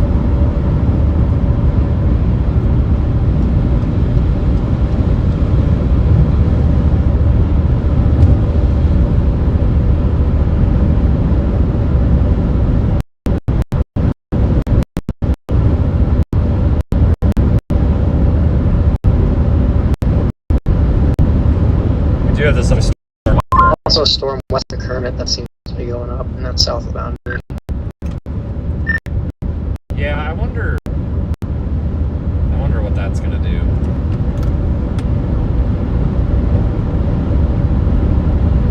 That could be the third supercell the HRRR was modeling. Albeit it has it a lot later, but HRRR does run late. Guess I gotta watch that.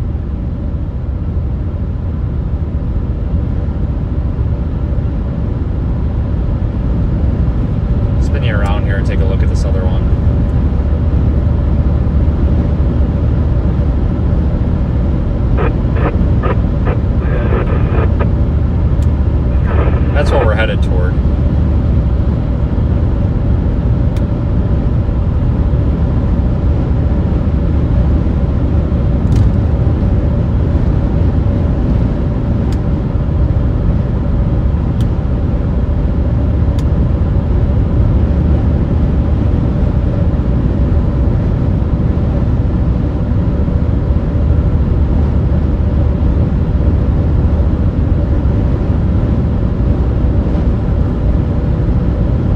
Yeah, if we could get something to go up by that outflow boundary, that would be the target for sure. But I mean, we're not seeing that.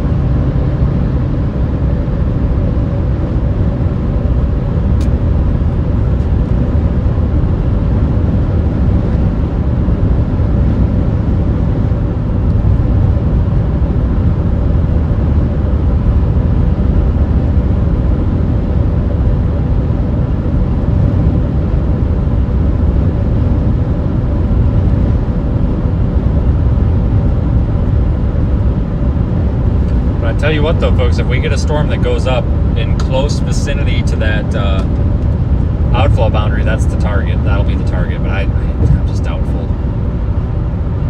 This guy really got all that metal on that trailer with nothing holding that one?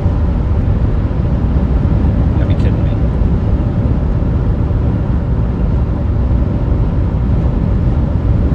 I don't even know, folks. This is some, man. The storm to our north is just a hailer. But it could be pretty. I have no idea what it looks like. And we might make another U-turn. I have no idea. This could be one of those days where all we do is just drive in freaking circles all day. Seems to be plenty of them.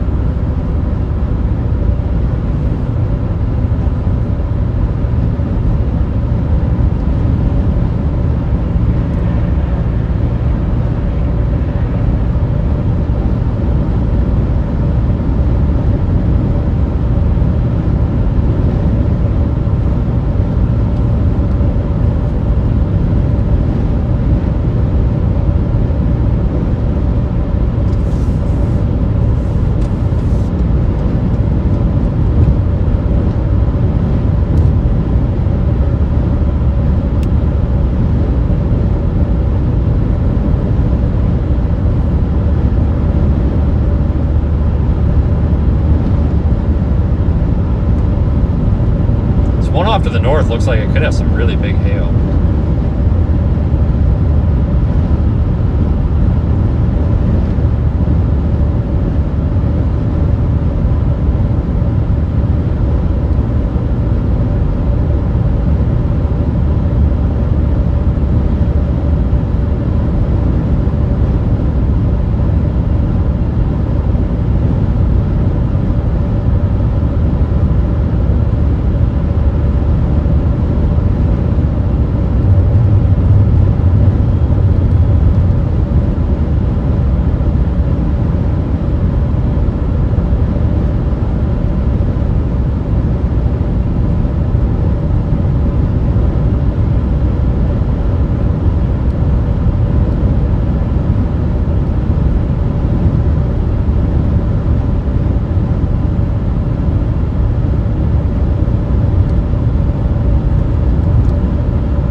For a disappointment, probably. That's where we're heading, Paul.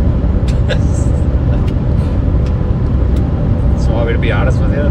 This might be a disappointment.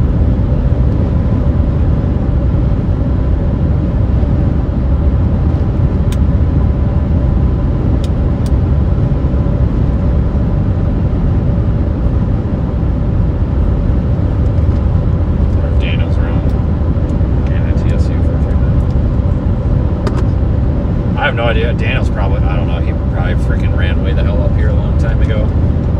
But that's what we're going to right there.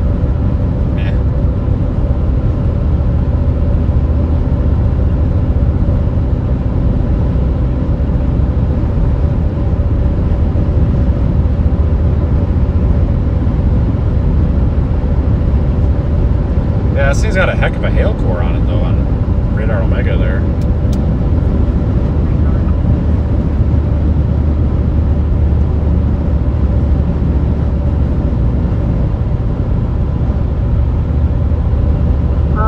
I gave her as much information as I could. She was told if she wants to pursue charges, that she has to talk to the officers. I'll be doing it right now.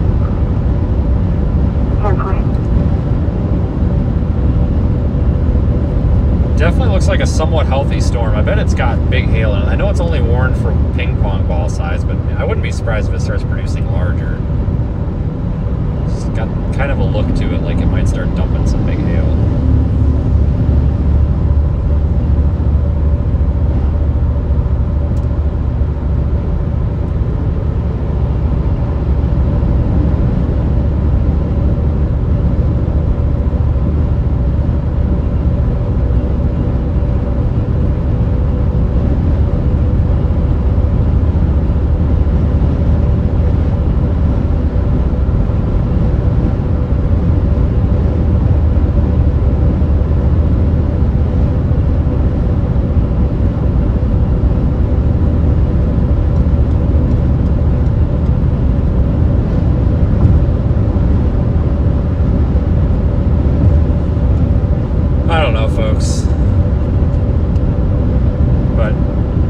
will tell you though, yesterday was really good. It's going to be hard to beat. That's why I'm glad we went out yesterday and gave it the time of day, because you got to take advantage of these days while you can, because sometimes it's these days that it doesn't look like anything's going to happen, where it's the better chase day, and the day that you think is going to be a better chase day ends up not being. So that's why you really can't take the forecast too seriously. I mean, obviously you gotta put a little bit of faith in the forecast and trust it some, but you can't get too serious with it.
We actually might, once we get to Andrews, we might be able to get this thing in view a little bit here, so.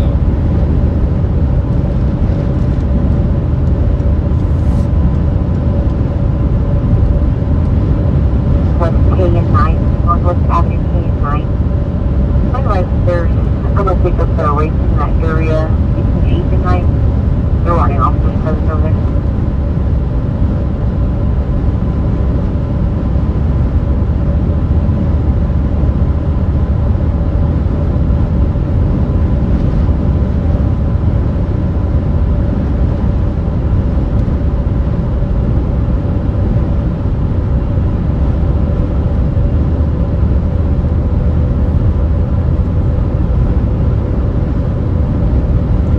Pretty though. I just don't really see anything on radar that's got me too excited, other than, you know, like I said, it might be kind of a nice looking storm. This thing's gonna pass between Andrews and Seminole next hour probably. It's still warned for 1.5 inch hail.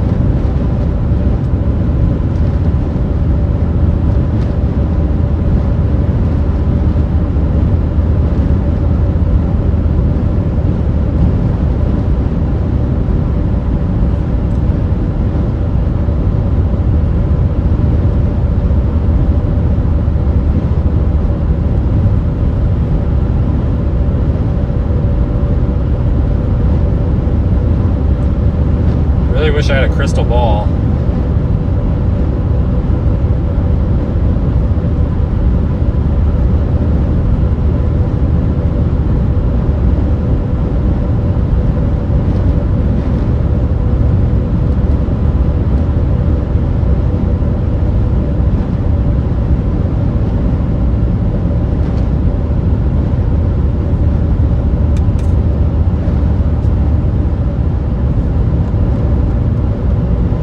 Tell you what, if this storm craps out when we get to it, I might cry. I don't know. Hold on, let me see how fast this thing's moving. Northeast at 10 miles an hour. Wow. Okay, so it's not moving. Is that what the skip has it as? Yes.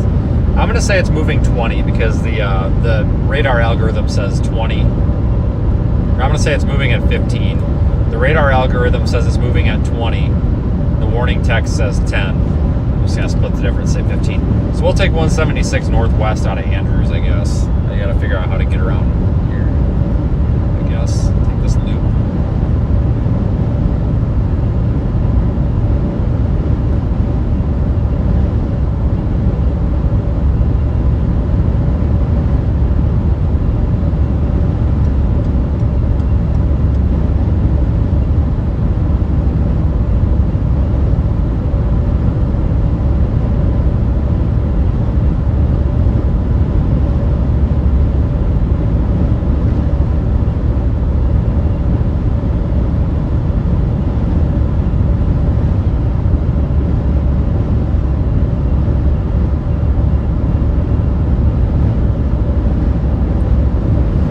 if this thing, I guess the reason I was trying to calculate that, if this thing was moving faster, then I was going to be more tempted to just go north and let it meet us at the road north of Andrews. But it looks like it's going to take its sweet time doing that, so we might as well try to get a little closer on the thing, you know.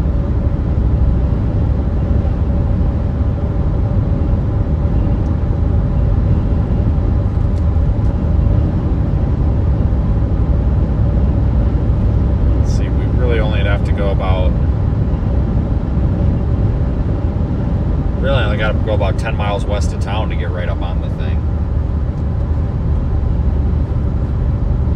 Alright, there is I guess I'll just take the truck route probably.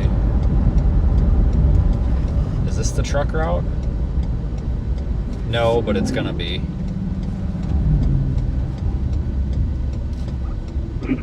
Well, actually, you know what? This is probably illegal as hell, but it is they do call it the suicide lane for a reason. I think I crossed over the part where it was supposed to be turning for the other lane, but whatever. Nobody's there, so.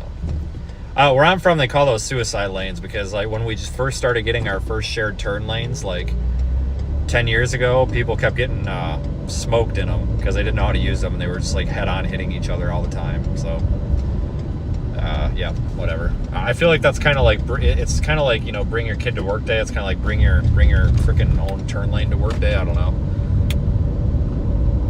They work great until you kind of enter them in the wrong spot, and then you look like an idiot. But there was no one coming, so we're good. Sent it anyway.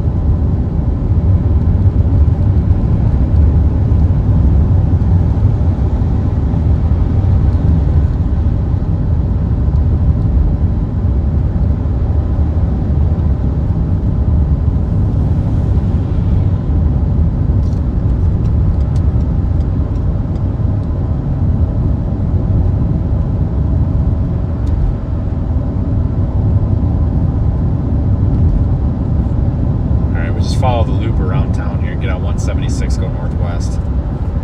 I guess. I mean, I don't even know.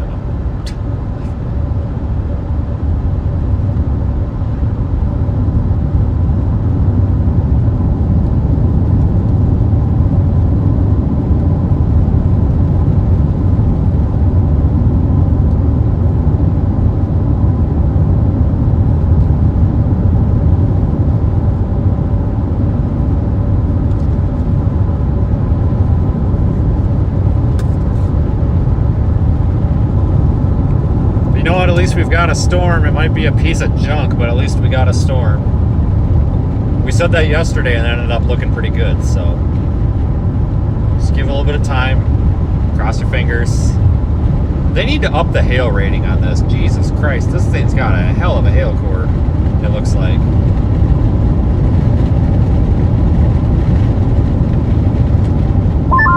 Yeah, the hail core seems to be strengthening quite a bit. Well, no kidding. And the NextRad algorithm's got it at 1.75 with like 90% prop. I think that thing's about to start chucking baseballs out of it. Yep, I agree. I don't know what they're doing with this ping pong ball stuff.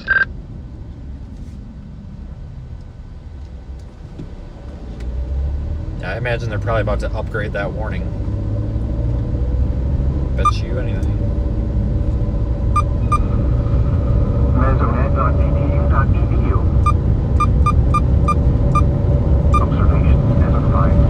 I bet they up this warning.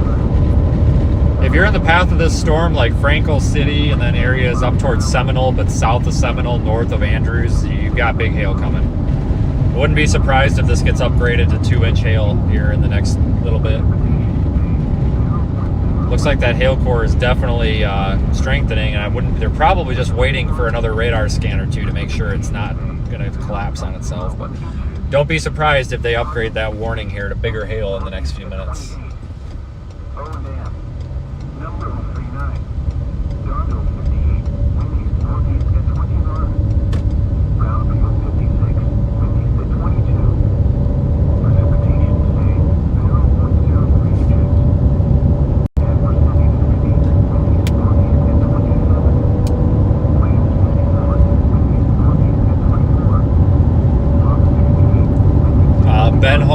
My friend Ben Holcomb's up on this storm.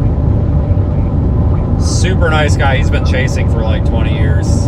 Ben's up here and he says it's developing some sort of a wall cloud thing, but it looks like crap. Ben's also good luck. Anytime I run into Ben, there's a tornado. I actually don't even think I've ever seen Ben where there hasn't been a tornado. So. This watch includes the following county: Lee, New Mexico, and the following counties in Texas: Andrews, Gaines, and Martin. Yeah, Lovington's about to get smoked again. Those poor people. Oh God, something's happening.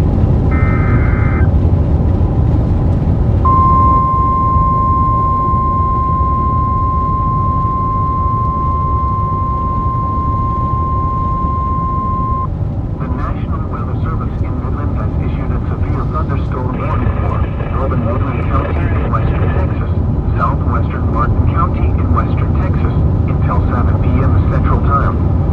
At 5:57 p.m. Central Time, a severe thunderstorm was located near Midland. Weird. East at 15 miles an Oh yeah, hour. wall cloud. Oh wow, look at this storm, guys. All we needed was the damn sun to get behind that cloud. Look at this. Holy shit. That's what I'm talking about.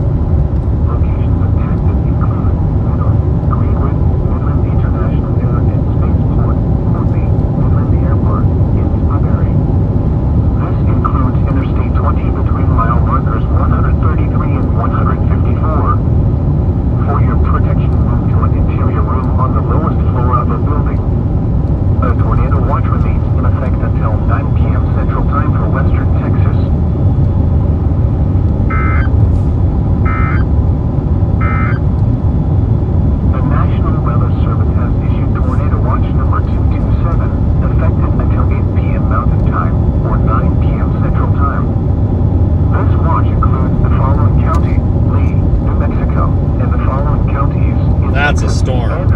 You can see our ragged little wall cloud over here. Hang on. He's trying to form one. Trying is the key word here. Large hail and damaging winds in close to the watch area. While severe weather may not be imminent, persons should remain alert for rapidly changing weather conditions and listen for later statements and possible warnings. Stay tuned to NOAA Weather Radio, commercial radio and television outlets, or internet sources for the latest severe weather information. The National Weather Service in Midland has issued a severe thunderstorm warning for northwestern Andrews County in western Texas until 6:45 p.m. Central Time.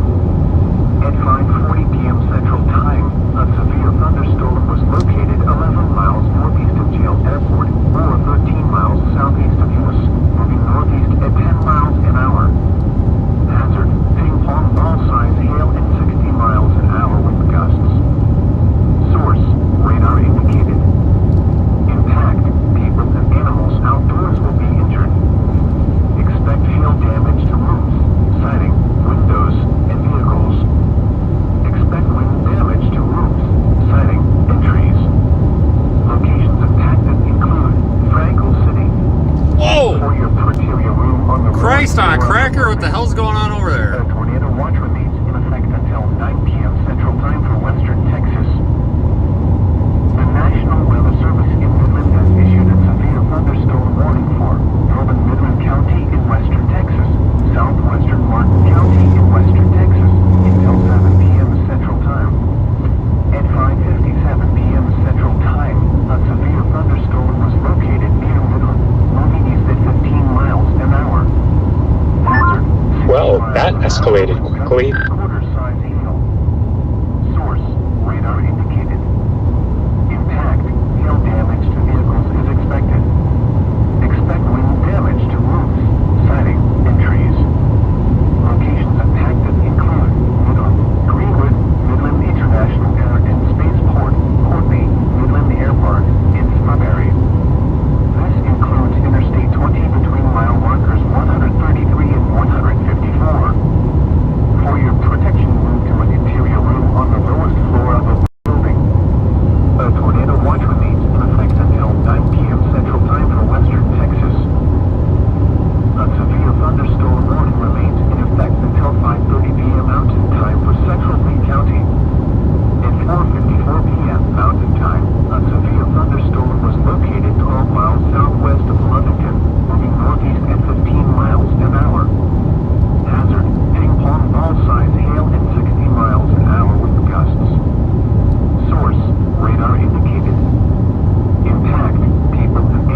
lookout on this, guys. I'm not saying tornado imminent or anything, because it's only 60 degrees or 65 degrees. It's cold, but this might be one pretty storm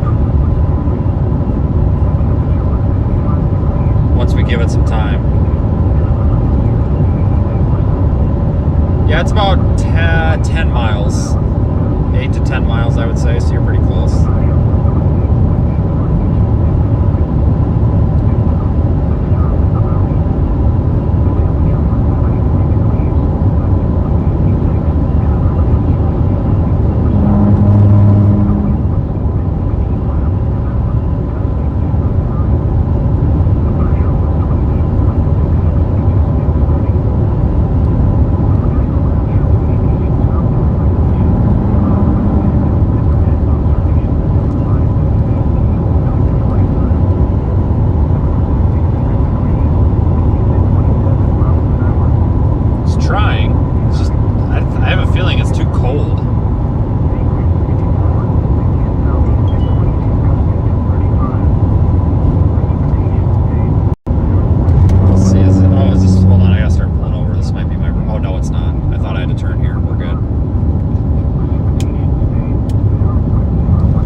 ragged. It does not look tornadic, guys. I don't want to get anybody thinking that.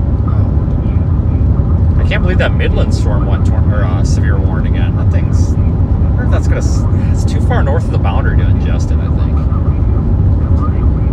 This thing looks a little bit outflow driven, but man, I bet this thing's got some big hail in it. Just looks like it's got some big hail. It's rated for 1.5 inches. Maybe, I wouldn't be surprised if it's pushing 2 inches. You know, it might be a little bit more than that. So don't be surprised if the Weather Service ups this warning. Don't be surprised.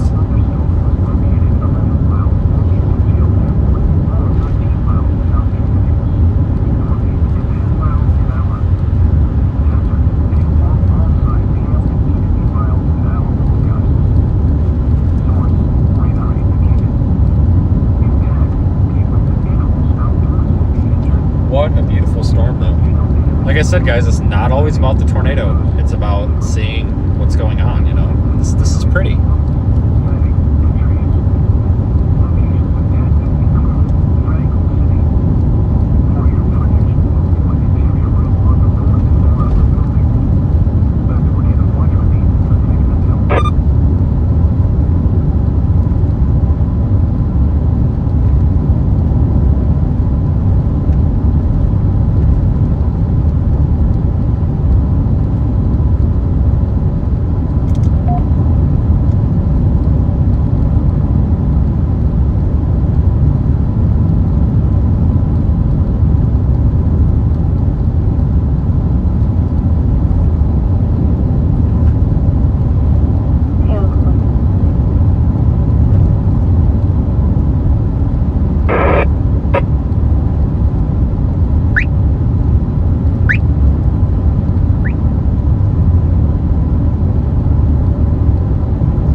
Contact, please show me now. We'll need to flip around here.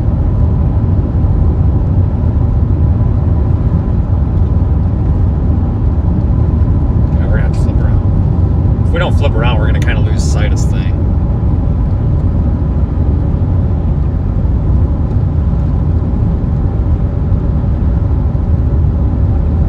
There would have been a perfect spot.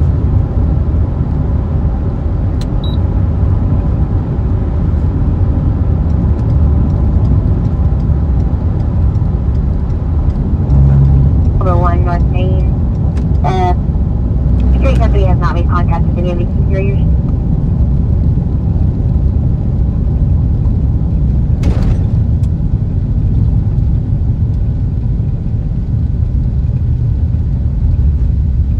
I'm gonna flip us around as soon as the cars go by. Why there's no I'm trying to get you guys turned around. pretty. A bunch of traffic here. I gotta wait. I don't know where all these cars came from. This thing's outflow dominant, I think. Where are all these cars coming from? Oh my god.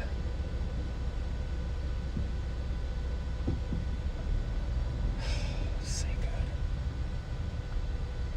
Alright, I'm just gonna flip around. There's 3 lanes here we can use to pass. Come on, buddy. This guy's literally driving down the middle of both. What are you doing? There's an extra lane here. So.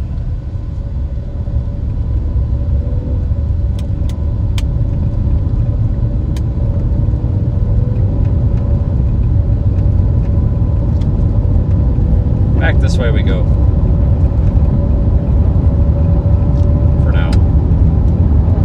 It's not tornadic. This is all outflow. This storm was kind of crap, but it's pretty, so I'll stick with it for a little while, I guess. Why not?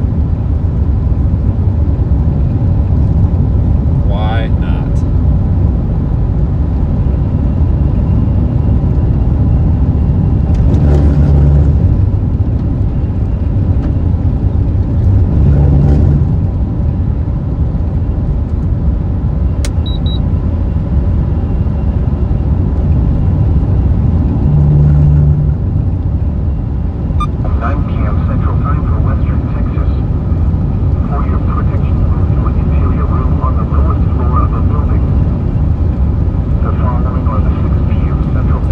Lowered the hail down to 1 inch. Okay, all right.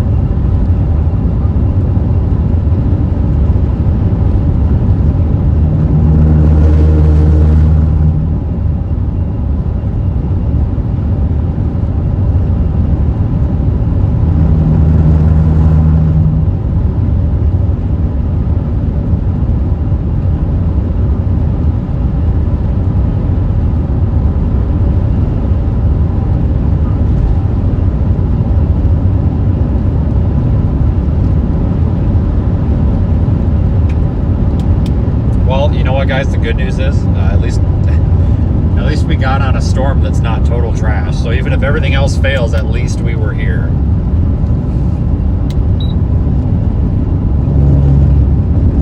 So it's definitely better than nothing.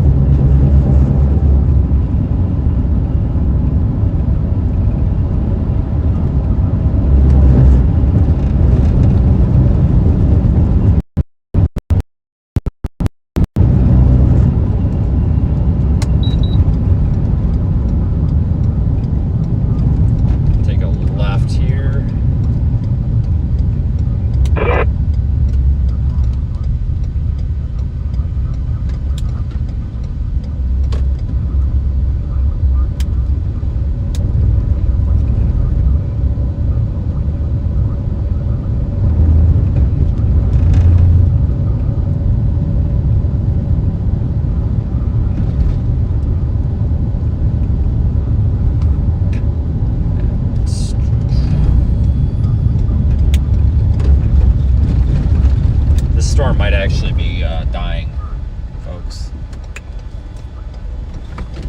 This storm might be dying.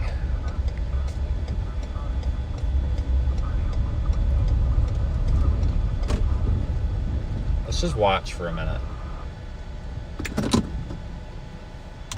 I wonder if the roof camera's a better view. Hold on.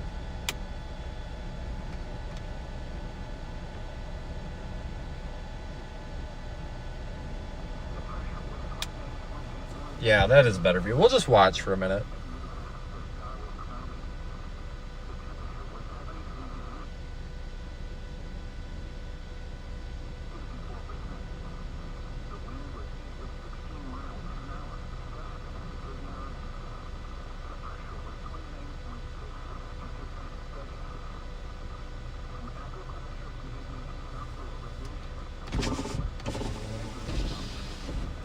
It is pretty though, so I'll give it that.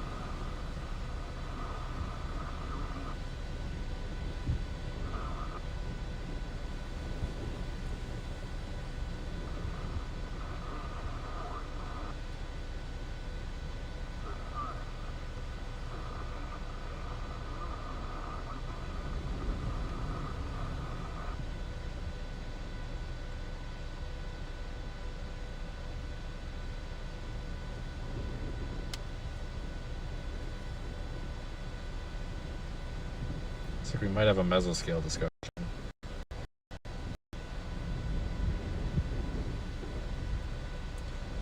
I'll get that up in a second. It's taking a minute to load here. Yeah, the SPC website kind of sucks, so it'll be a minute for that to load.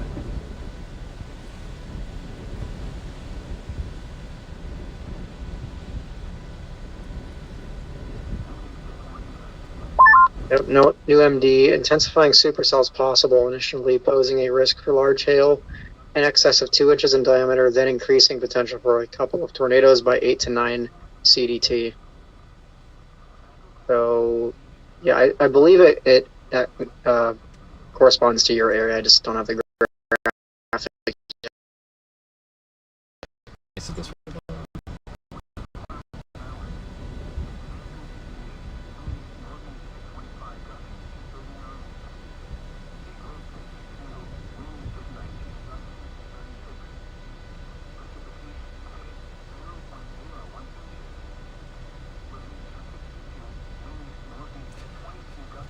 Well, the day's not over, that's for sure.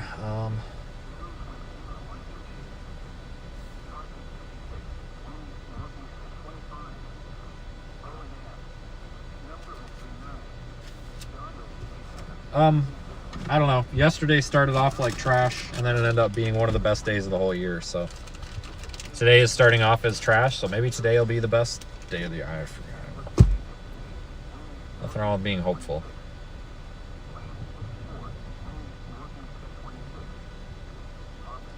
I will tell you though, folks, I'm not against picking off another storm here. This one don't look good. It really don't. It looked better. It's definitely dying. It's outflow. It's got outflow issues, and it's cold out in front of it. So this thing's... I don't see any way this thing could like revive itself either.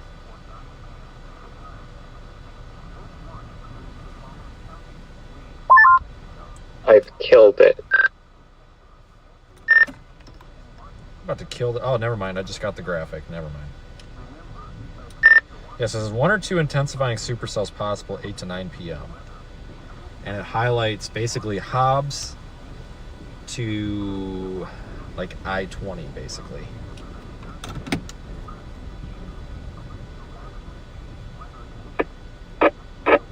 Yeah, that storm by north of Kermit, northwest of Kermit's looking better, but again, that's probably behind the boundary. Well, so was this one, and it didn't look bad. I mean, it just crapped its pants, but it didn't look that bad, so I don't know. I'll have to start paying attention to those back there to the southwest, I guess. I don't see how this one could do it, because it's going into like 65 degree air. I mean, I honestly don't see how this could do it.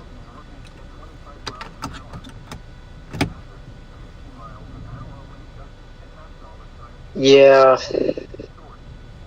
Probably worth just like sitting like, I don't know, Odessa, Kermit somewhere, and just like sitting there and just waiting for stuff to pop off later. Because I still think it might take a bit. We're still kind of waiting for the main show here, like the MD was saying. Otherwise, blasting the Del Rio, but we have an updraft that's kind of struggling over there by Del Rio. It looks like, the HRRR was showing that was going to start happening, next hour, but everyone's still struggling down there. That supercell threat down there may have been HRRR bait. I guess we'll see.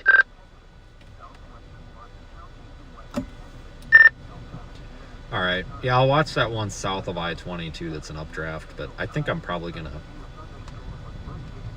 just go back down toward Odessa, I guess. Or maybe Goldsmith, which is like northwest of there, because there's like a county highway that goes straight south where I'm at. That way we're west of town. Okay, yeah, that's probably perfect. Going down to Del Rio right now. Well, let's hope our minds don't change in 20 minutes. Yeah, if that little updraft can start getting its crap together by Del Rio, then it would be a different story, but it looks like it's struggling. I mean, that could change at any moment, though. It could change. I don't know. It's been struggling for over an hour, though. Maybe.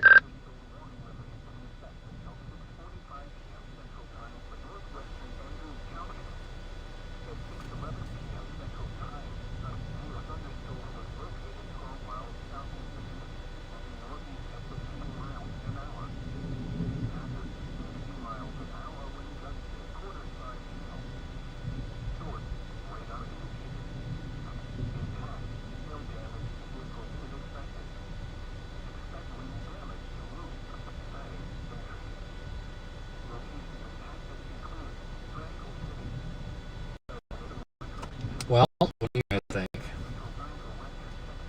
Yeah, these storms are not super. Completely agree with you there. We have some condensation happening, though. Woohoo. Look at that. Wow, what a tornado producer. Just kidding. Okay, surprisingly enough, that's actually spinning. But it's not going to happen, guys. It's trash. It's not going to happen. If this thing wasn't outflow dominant, I mean, sure, but it's not going to happen.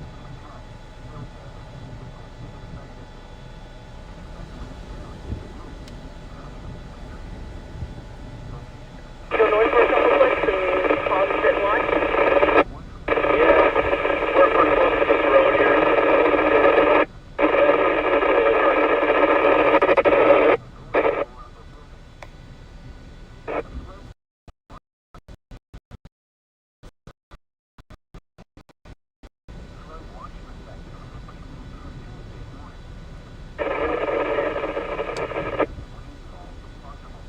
We'll watch you for a minute, then we might want to drop south.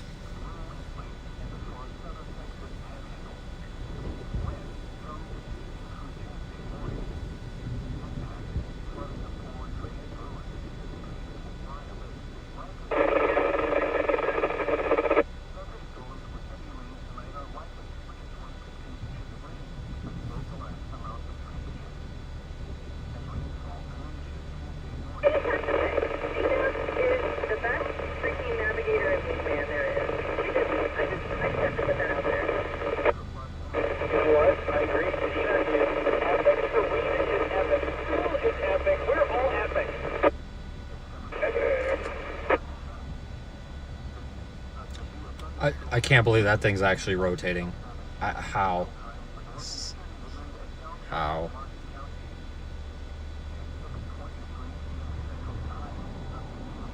We gotta find the animal. Barely, though. I'm getting data again.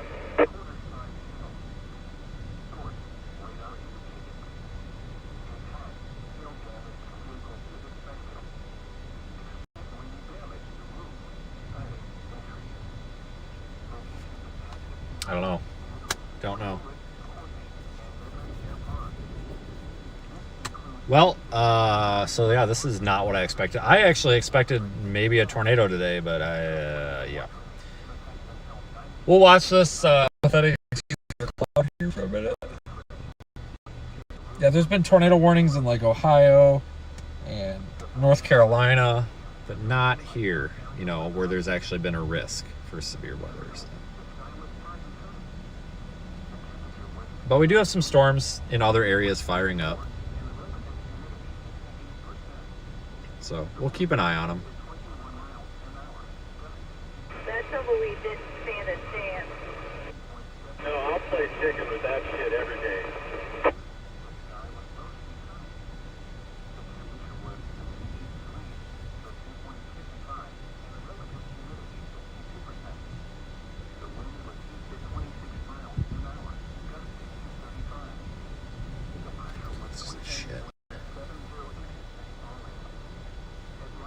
Yeah, it's cold. It's 65.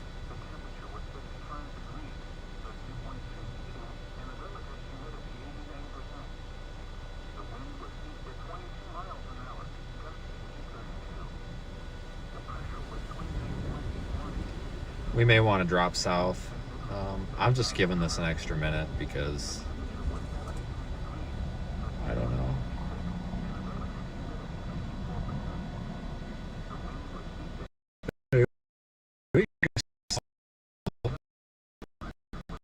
That actually might not be a bad idea, because that makes it so that if we want to go play that storm over by Jal or Jal or whatever the hell it is, we can do so.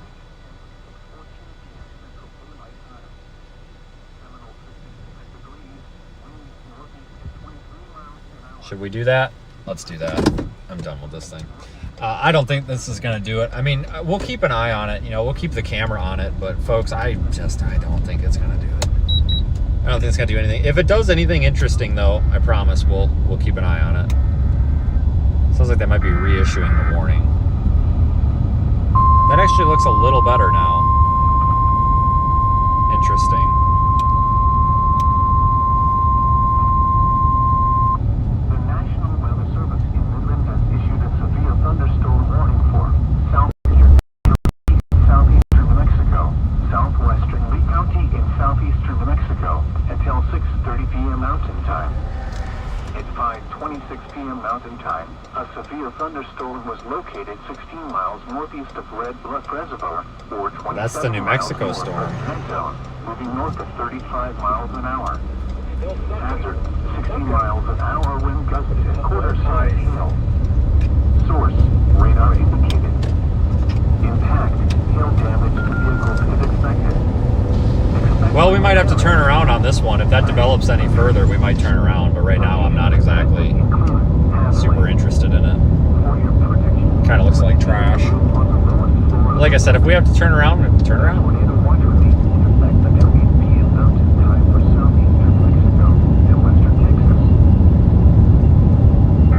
Do we know how far Dan and Brian are? Actually, you know what? That we better turn around. That actually don't look half bad. Yeah, we're trying to find out. I just passed them. Where are you guys at? We're about to turn on 176 from 181. Is this it? Yes, Brady, it is. They're up here with Texas Tech. They're at 1967 and 176. So if you go a couple miles to the west, you'll pass them. Fantastic, Vincent. Northeast at 22 gusting to 33. Precipitation today, 0.01 inches. Tarzan 66, wind east northeast at 25. Owen Dam, number 39. Donzo 57, wind east at 24. Brownfield 55, wind east at 26. Precipitation. Let's actually just stop here. 0.03 inches. Denver City 58, wind east northeast at 26. Plains 54, wind east northeast at 26. Hobbs 68, wind east at 25, gusting to 43. Tatum, precipitation falling 53, wind northeast. Just keep a little bit of an eye on that, guys. Precipitation today 0.1 inches. I think it's going to try one more time. See, this is like it is rotating. It's rotating, but this is a classic example of just things not quite coming together as good as they should. You know, like something's missing, and it's most likely this cool air at the surface. If we didn't have this cool air from this outflow, this probably would be a tornado producer. But it's so close. It's got the wall cloud is messy, but it could be worse. I mean, the wall cloud is decent. I mean, it's rotating slowly. It's falling apart again. But, you know, it's got the pieces. It's just they're not in the right order, so that's okay. I mean, it's probably better that way, but I mean, this thing tried. It might continue to try. It's possible it could end up being really photogenic as it tries, so.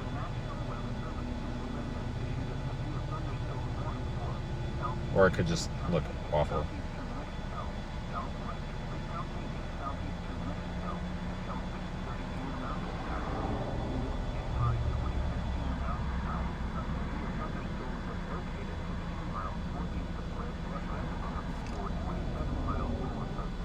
It's 100% rotating. It just, damn it. And I say damn it because there's nothing out here. There's nothing. I mean, if we're gonna get a tornado, we might as well get it. But it's not doing it. But it is absolutely 100% spinning. It's hard to tell on camera, but it's very slow. Jeez, it's actually wrapping up right there in the middle. Right in the middle.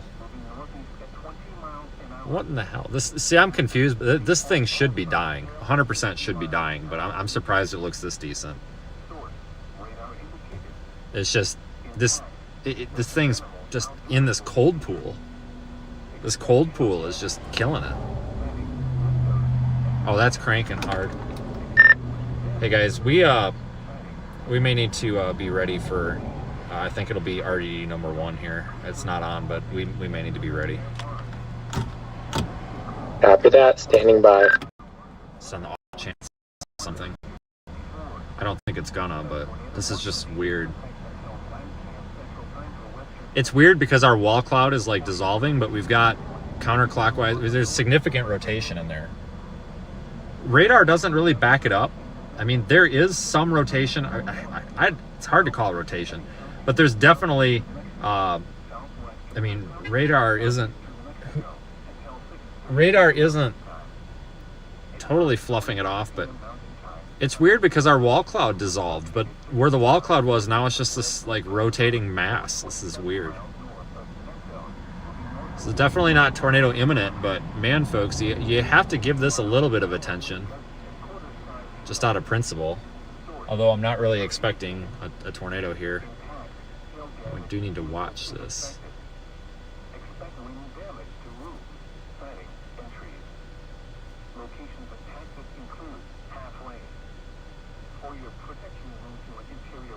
I mean, it's interesting, you know, it's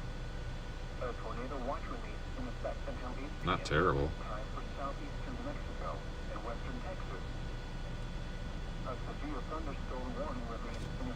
I'm gonna zoom out.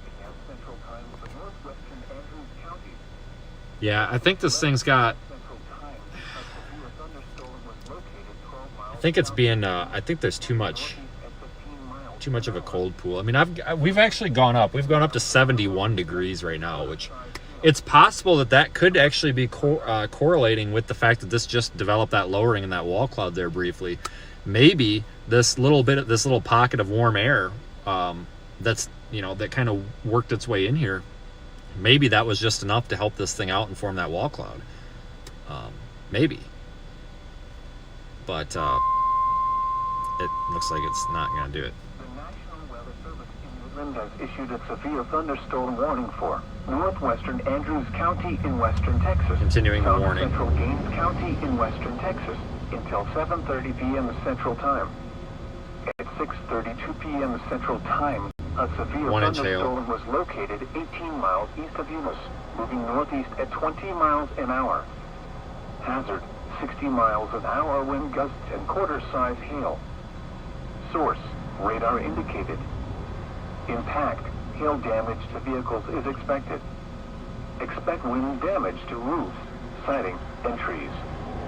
Locations impacted include Seminole and Gaines County. We better move on this. Let's go east. All the traffic's going that way, so I'm going to take the back road. We're going to take the back road because I don't want to be in this line of cars, you know. There's no sense in doing that.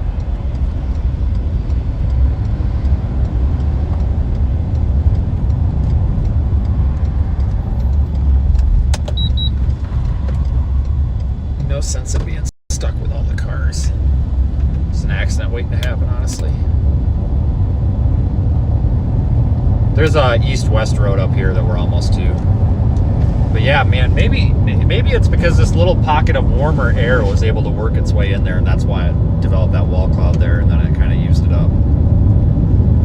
So I wonder if that's got anything to do with that, because I noticed the temperature went up right when that was forming that. So it very well could be the reason behind that. It's hard to tell. I mean, we can nitpick these all day, and I mean, it's no sense in it. Nitpick these apart, and you find a reason for this and a reason for that, and every reason's probably wrong. But it almost looks like there's a new updraft, or not new updraft. There's like a new base taking shape there over just to the north. If you're watching on Radar Omega, you can tell with my location likely what I'm doing here. I'm trying to cut off that huge line of cars, trying to get out ahead of them, which we can do here. Oops, too far. We'll get out a little ways ahead of them. That way we don't have to worry about the traffic. We'll take this 1967 out to the east. And then we've got Underwood Road that goes north. We can take that, or we can take this thing all the way to 385. Either way, we have options. So, you know, whatever. I'm happy. We got a storm. It's not total shit. I mean, it is shit, but it's not total shit. So, I mean, I'll take it. Only polish a turd so much.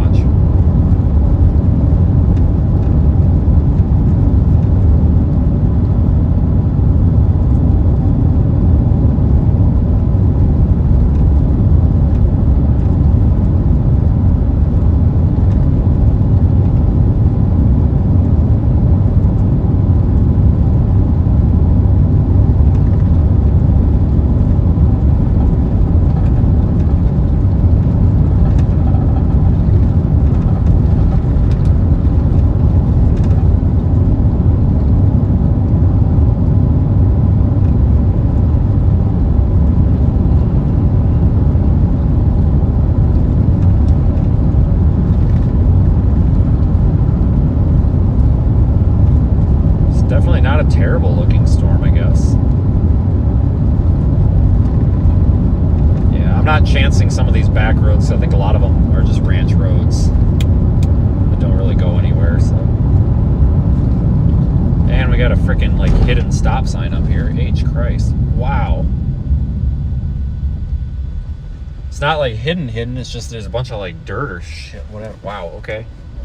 No stop ahead sign. Oh, if there was, I missed it. But Jesus. That car in front of me about blew the living piss out of it.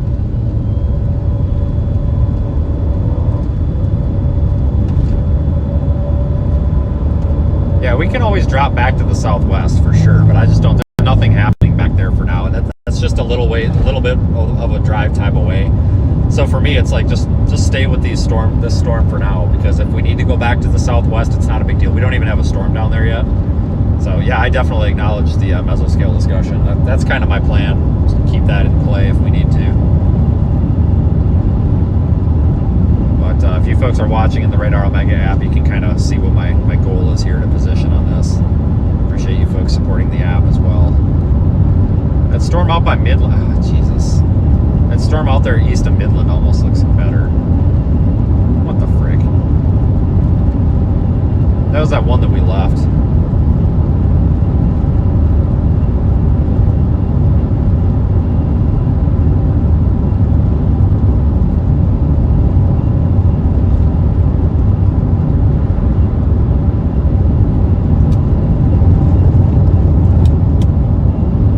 Pretty storm, very flat base. I don't see anything on this that says, hey, there's going to be a tornado by any means. I'd let you know if I did, but there's just nothing on here that says, hey, tornado. Like I said, it's cold up here. The reason being, it's outflow. It's basically air that's already been put through a storm. It's just like, you know, putting clothes in the washing machine.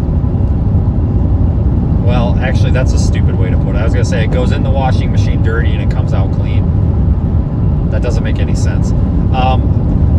It's basically just like, you know, your car, you put, well, no, you don't put hot air into that either.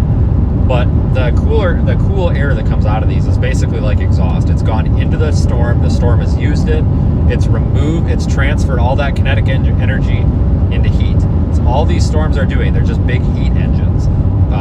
So basically they take, it's just the energy of transferring that heat up to equilibrium level and getting it from the surface and up to the top of the atmosphere, wherever the equilibrium level is. But basically, it takes that air in and it cools it because it's removing the energy from the air, so the air cools.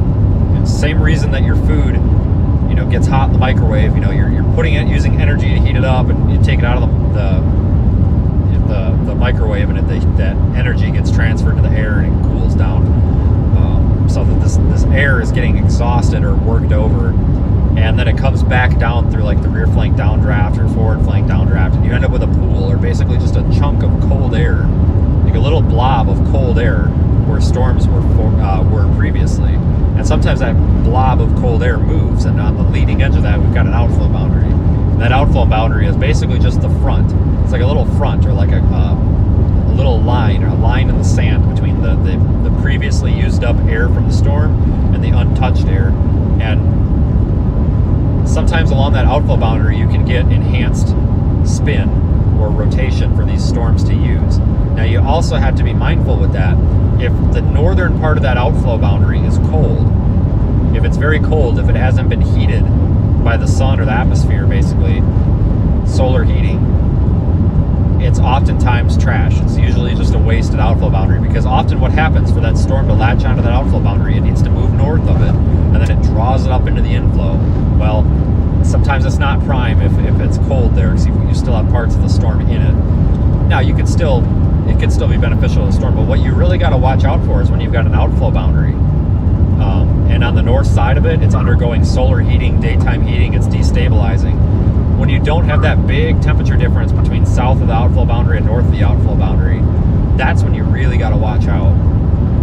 And then our outflow boundary right now is way south of Midland. It's like 10 miles south of Midland. So we're not even talking about boundary interactions on this one. But basically, it's in that pool of cold air. It's behind the outflow boundary. So that's what's really causing this thing to suck right now. Or not suck, depending how you look at it. It's really struggling to be surface-based and to produce a tornado because it's in this cold pool. Now, I'm not saying it's not going to produce hail. It still probably is producing hail. But I'm not really concerned about a tornado right now.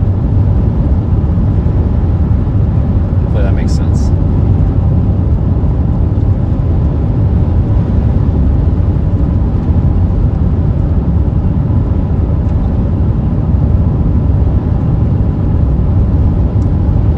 Anybody who doesn't really understand weather or storms, basically the whole point, because I get asked this a lot, what's the purpose of the storm? Why? I don't get it. What's the purpose? Literally, all these things are doing is transferring air to equilibrium. And equilibrium is basically your homeostatic level where everything's happy. The air mass doesn't want to rise, it doesn't want to sink. Whether it's not too dry, it's not too moist, everything's just the same. It's happy where it's at. It's all the same. So that level is obviously higher in the atmosphere here. So what we're basically doing is taking the air at the surface that's warmer. It's colder way up high. It's colder. Here, I'll show you. If you look at that cloud over there, right up at the top of that's where the air isn't. It says, nope, I'm done. It's good enough. That's where I want to go. That's happening obviously with our storm here. That air is just going up the updraft because warmer air is going to try to rise over cooler air. So you basically get that, and it's an updraft. It's literally just vacuuming that air, and it causes some low pressure. So that's what condenses our clouds. That's why you typically get that lower base or that wall cloud before a tornado, because water, which is clouds are water. Water is going to condense at a lower pressure easier. So basically, a cloud is going to form easier where there's lower pressure. So you've basically, underneath that updraft, you've got an area of low pressure. It's drawing that air from the bottom to the top of the storm, and that creates that low pressure. It's basically a void of air. It's like you removed the air. So now everything has to fill back in. So it's going up that updraft. And then once we get that updraft, if you've got the appropriate wind shear, it can cause that updraft to spin. So basically, I mean, weather is very simple, guys. It's very simple. It's basically, you get low pressure because you've got air trying to transport itself up in the atmosphere to where it's, at equilibrium.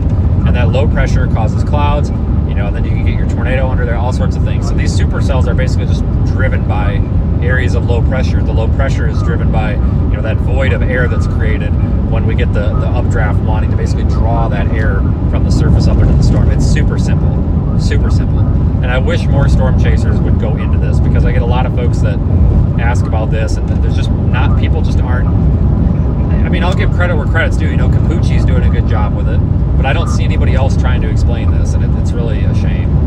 It kind of makes me wonder if people just don't understand it themselves. But that will answer the question that I saw in the chat 15 minutes ago. What is the point of the storm? Well, now you know. It's actually very simple. Like, there's really not a whole lot to it. Oh, thanks, Carly. Appreciate it. But this stuff gets overthought so often. People think that weather is this big mystery, and it is. And I swear to God, I promise, it's not. It's not Joe Biden controlling the weather anymore. I promise. I promise it's not Biden. It's not Trump. It's not Kamala. Nobody is controlling the weather right now. I promise. I promise. If I get taken out tomorrow by like a sniper or something, then maybe that's what's happening. But it's very simple. And I don't have a meteorology degree. I almost got one. I decided I couldn't do the math. Anybody who has one, good for you for sitting through the math. I don't know how you can do it. I just can't sit still for that long. Everything else fine, but the math, pass, big pass. But I will tell you that you can get into some very advanced levels of meteorology with radar interpretation and hold on, check out these steers. Whatever, you probably missed them. You can get into some really advanced meteorology, but it all boils down to this. And there's a lot of folks, when they get into forecasting, a lot of these really good storm chasers out here, and there are some really good ones that are meteorologists that aren't meteorologists. There's some really good ones out here, like Skip Talbot. That whole storm chaser coaching thing that just got launched, there's some good ones in there. I'm happy to see Aaron part of that. There's some folks that really understand this, and I think everybody that really understands what's going on can agree that at the root of everything here, it's very basic. So, if you want to get into storm chasing or meteorology or whatever, don't be intimidated by this, because if you don't want to go through the math, you don't care what, I don't know, I don't even know. I don't even do math, guys. I failed math in high school. It's a miracle that I even graduated. But if you want to understand this, you don't have to do math to understand this. Yeah, if you want to go get your degree and stuff, fine. But if you just are a hobbyist and you want to understand this, you don't need... You can almost self-teach this, because once you understand the fundamentals of this, it all just falls into place. And, you just can't overthink this. And I overthink this a lot, where it's like, oh God, should we go over here? Should we go over there? But it's like, no, there's a storm, right? I was about to overthink this a little bit ago. It's like, oh, we got a mesoscale discussion from the SPC down there. Maybe we need to go down there. But it's like, no, we've got a storm right now that's not a total piece of junk. I mean, it's kind of a piece of junk, but it's not a total piece of junk. Why? Why bother going away from it? Just stick with it. The best advice I can give anybody who's new to this is just stick with the damn storm that doesn't look like total trash until there's a better... Oh, Jesus Christ, I about freaking swallowed a bug. Until there's a better one. Hey, there's Tony. Everybody wave at Tony. Tony's in a rental car. It's Tony Laubach from AccuWeather. He used to be with the Twistex team. Tony is one of the best out here. I ran into him at the gas station. And usually when we see Tony, folks, we end up with a tornado. So I don't know, but we'll see. Tony is the sole reason we saw the Yuma, Colorado tornado 2 years ago.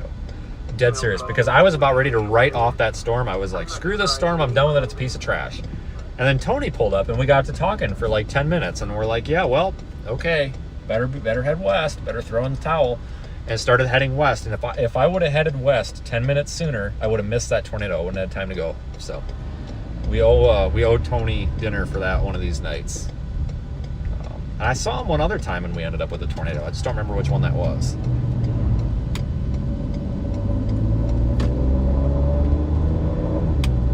But I will tell you guys that, like what I was getting at, is it's easy to over forecast this stuff and just get confused and confuse yourself. But sometimes you got to get picky and get cute with the stuff, because you could have multiple storms in one area and you got to figure out, hey, which one's better? And then you got to look at mesoanalysis and you got to look for outflow boundaries. You got to look at, do you have backed surface winds? What's the dew point? Because let me tell you guys, a lot of the stupid bird. I didn't hit it, thank God. I would have cried. But you've got to, sometimes guys, like I said, you got to throw this stuff out the window. I've seen so many, the rule of thumb is if you've got multiple storms, to just take the one farther south, usually. And you can have, you might want to look at, hey, do you have backed surface winds, which means, the storm's moving, if the storm is moving to the southeast, do you have a southeasterly surface wind that's going to push that inflow into it and really accelerate it? But you know what, guys? I've seen tornadoes where you don't have backed surface winds. In fact, they're going the wrong way. Sometimes the stuff just happens, and there's just sometimes it stumps everybody, and nobody really knows why it happens. And you need somebody way smarter than me to figure this out, because by no means do I write the textbook on severe weather. There's people much smarter than me, and oftentimes even they throw their hands up and they're like, screw this. Cameron Nixon's actually a really cool guy. He's doing all this hodograph study, whatever. That was cool. Very nice person, and he's actually helped me out with some analysis of some stuff in the past. There was several years ago that we basically had a velocity couplet on radar inside of another velocity couplet that was spinning the wrong way. We're like, what the hell? The whole weather community was stumped by it. It was a tornado in Wisconsin. Large wedge. I saw it up by Toma. It was nuts. But I'm like, what the hell is, we were, sharing video and radar screenshots. Like, what the hell is going on? Even Cameron was like, I don't know, man. Beats me. Everybody just threw up their arms. I think Cantori got his hat in the ring on that too. And there were some other weather service meteorologists who were like, I don't know. That was one of those situations where you just throw your hands up and be like, whatever, I don't know. We don't know the answers to this stuff out here, and we're probably never going to know the answers. I mean, if you think about it, when we're trying to model stuff, like you guys go into Radar Omega and you pull up HRRR, that's a computer model somewhere running that's trying to simulate every molecule. Well, not every, it's down to a 1 kilometer grid, but it's trying to basically simulate the atmosphere. Think about how many particles of air we've got just in 1 square inch of atmosphere. Folks, these models are never, and even with the best computer, ever going to be 100% accurate. There's too many variables. So the next time you say, oh, the weatherman's always wrong, just remember, sometimes we are limited to what we can do. We are limited to our data. It's never going to be perfect. That's kind of a trash wall cloud over there, by the way. It really looks like trash. I'm sure there's something technical I could say something about it, but I don't know. It just looks like trash. You just start looking at this stuff and it's like, hey, that's good, or nope, that's trash. So I'm going to go ahead and call that one trash. If I'm wrong later, well, fine. I think we lost Brady and Phil.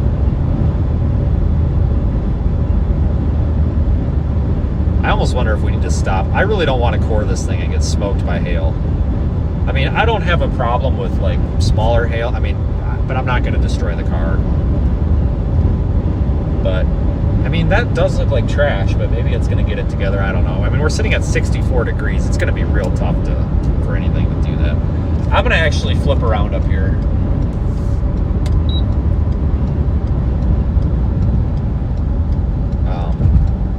Because I just feel like we're going to get up in this hail core. There's got to be a spot where I can watch this from somewhere up here. There's got to be.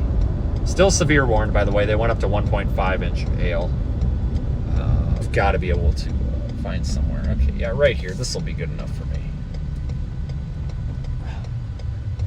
Actually, no. We're going to go down to the next turnaround because that's all private property. And posted no trespassing. We shoot. So, all right. Not that I'm trespassing, but yeah, okay, well, that sounds fun. If we go down here and park by where the University Park, we've got to turn around. I'm looking for a spot where I can turn around, because if this thing goes, I mean, it's probably not going to happen, but if something stupid happens, like this thing all of a sudden like turns to the southeast and starts chucking out giant hail, I would like to be able to turn around and get out of here and go whichever way I want to go. So we'll pull over here. I mean, if you don't care about your car or your windshield, I mean, it probably isn't it's probably not even a point. But I would prefer to not get smoked by giant hail today, because windshields are getting expensive these days, and so are cars. So we'll pull up a little bit. I have no idea who that is, but I don't want to block their shot. It's kind of a cool shot. Yeah, this is trash. Absolute trash. You can slide back a little bit here if you want to try to get a better vantage point. I'm just gonna start, like, maybe we need to start reporting that to the weather service. Be like, yeah, looks like trash, or doesn't. I tell you what, they're actually appreciative of that. There's been several times where I've actually called the weather service when they've had like a confirmed tornado warning or whatever, and like there's no tornado and the storm looks like crap, where I've called and just been like, yeah, hey, this looks like trash. And I think, who was it? It was Denver. It was last year. We were over by Denver. They had it as a confirmed tornado, like coming out the front range or whatever. And I called them. I was like, hey, this is trash. It looks like crap. There's no way this is producing a tornado. I'm right under it. And the guy was like, so probably not worthy of the PDS tornado warning. And I'm like, no, definitely not. He's like, okay. And I got on the phone 5 minutes later. They pulled the tornado warning on it. So, I mean, sometimes it's okay to report that, because, you know, stuff can look really good on radar and it just isn't doing it. I don't even know what this looks like on radar. I haven't looked. I don't even care. Yeah, it looks like trash. This thing's trash. Is anything else happening anywhere? No. That God dang it, we should be on that Midland storm, shouldn't we? That thing looks nuts. I better get a photo of this, otherwise I'm not going to have anything to walk away from with the day. And when I try to make our blog post in the morning, I'm not going to have anything to take to put on there, and I'm going to look stupid. Oh man, it's freaking windy out there, dude. It's crazy. Oh.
This inflow is just freezing. If we didn't have freezing cold inflow, this would be doing something, I think. I really do. Just can't get it done. Which is too bad, because it's right in the middle of the field where it wouldn't hurt nobody.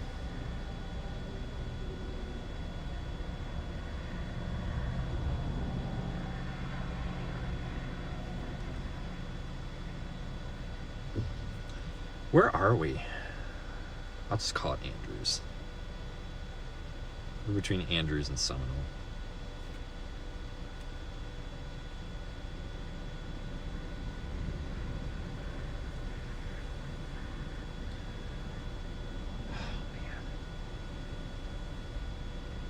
Yeah, it's just, that's why that thing's, guys, I honestly think if we had warmer inflow, this thing would probably be producing tornadoes left and right.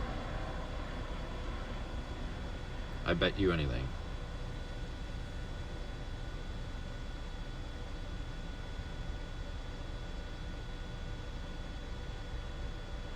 Let me see if I can get a photo put through Lightroom real quick and put online. Yes, Patrick. I am indeed in Texas. I completely agree. Good call on that one.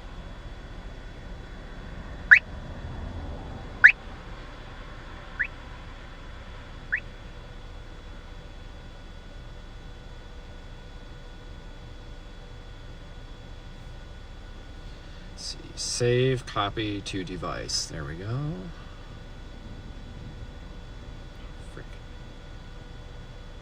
Guys, I'm gonna, shit. No. Wrong. Guys, I'm gonna, YouTube stream, you're gonna see this. Radar Omega stream, you're not. Sorry. YouTube stream, you should see the picture I took. It'll pop up. It might even be up by the time you hear my voice. This thing's not even getting sick, so I don't even know if it's up because I can't watch the preview. Are you freaking kidding? Yeah, so that is the processed photo that I took. I'll go ahead and clear that and go back to what it was. But that gives you a little bit of a wider view.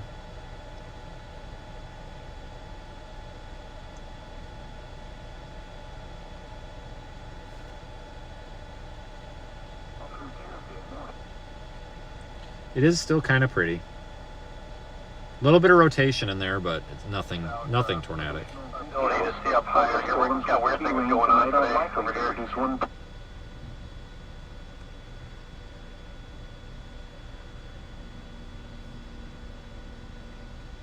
So that wall cloud's almost getting like pushed to the south by some of the outflow. It's really getting pushed out. Looks like trash. Common theme today, trash. That's okay.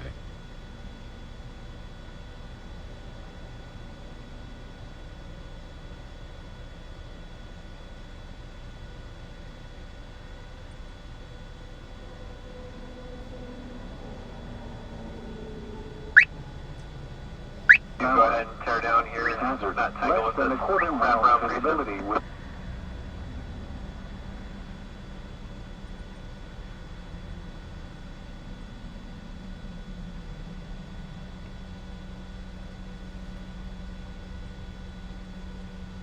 Is Tony behind me?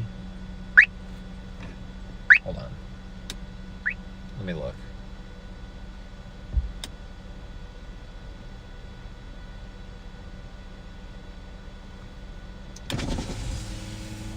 It's Last time I ran into you on a storm, we saw a tornado. I was just telling him that. I was like, I think this is Tony behind me. So I had to spin the camera around to look. If this didn't have cold inflow, it'd probably be dumping tornadoes left and right. I know. I was like sitting in there, I was like getting chilly, and I pulled the hoodie out, and my work hoodie's the same color as this, and I apparently grabbed the Bucky's hoodie instead. So it's freezing. It's pretty at least. It is, yeah. Damn, it almost did it. Back there, too. I know, I couldn't believe that. For being so cold. I stopped at the hit there at the Loves and Andrews. I was like, I'll go give it a peek. It was a little closer than I would have given it credit for. Yeah, I know it. So, hi, everybody. I don't know if you can hear me. Oh, yeah, they can hear you.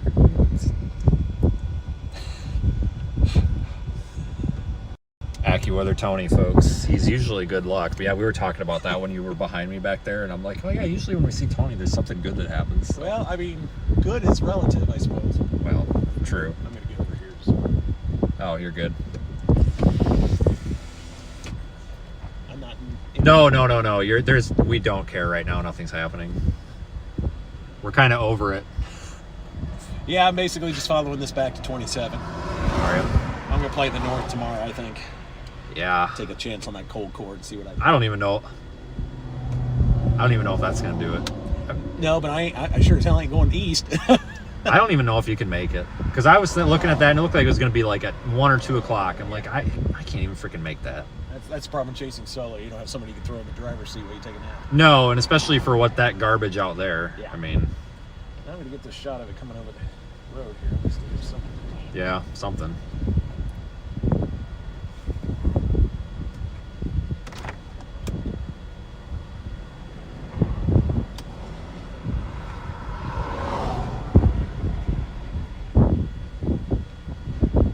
Oh boy.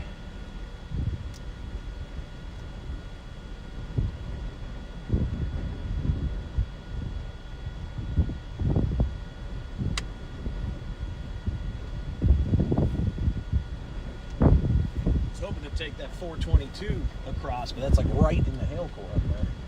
Yeah, I might actually just go back down to Andrews and cut back up. Yeah. It's weird to get my head around the grid here because everything's slant, which is great. Yeah, I know. Kind of screws me up a little bit. All right, well. All right. I didn't bring a winter coat, so I'm going back to my car. Same. All right, see ya. Good luck.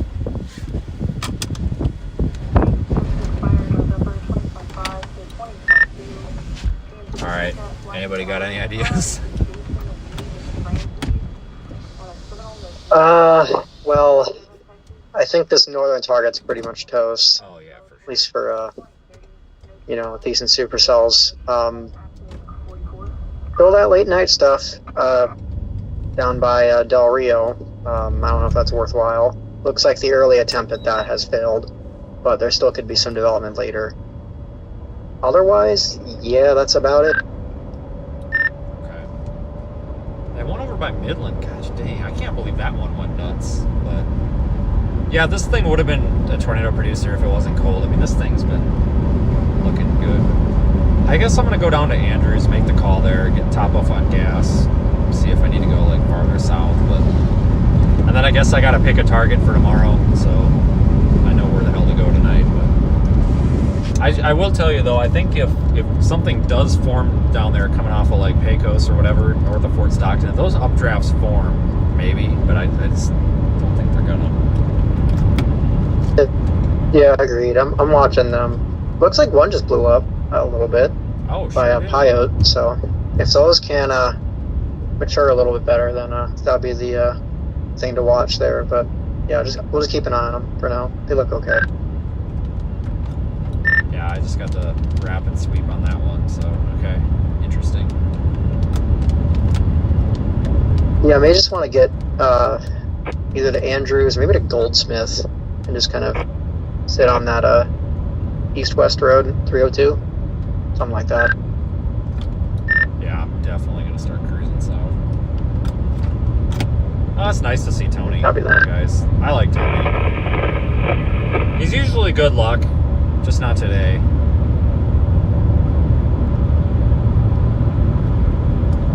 never let you down. We've known each other for so long. So we'll have to make a decision up here if we want to go north or south, because I think our east option runs out.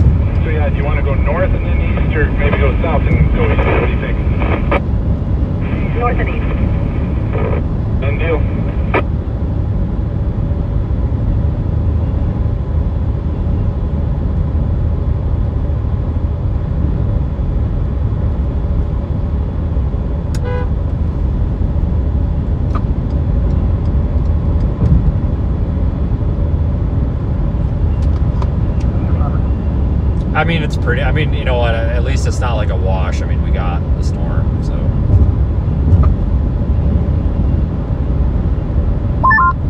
Well, in like around an hour, we should have a pretty decent idea for tomorrow. We're 0Z HRRR will load by then. We're still loading the 23Z run, but Yeah, we should have a pretty decent idea in like an hour of like how tomorrow's gonna play out. So right now, it looks about the same. All right. Yeah, I don't even know where to go tomorrow, guys. Sometimes when like these target areas are real hard to nail down, I just kind of want to say screw it, just go home. We'll figure somewhere to go though.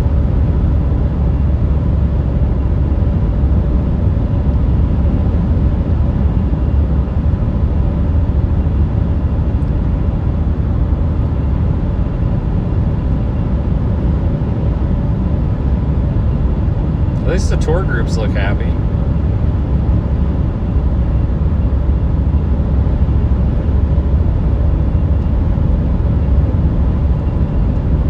I mean, you know, you gotta understand, folks, too, that oftentimes, you know, like for every day that there's a tornado, there's like 20 other days there's not. So, whatever.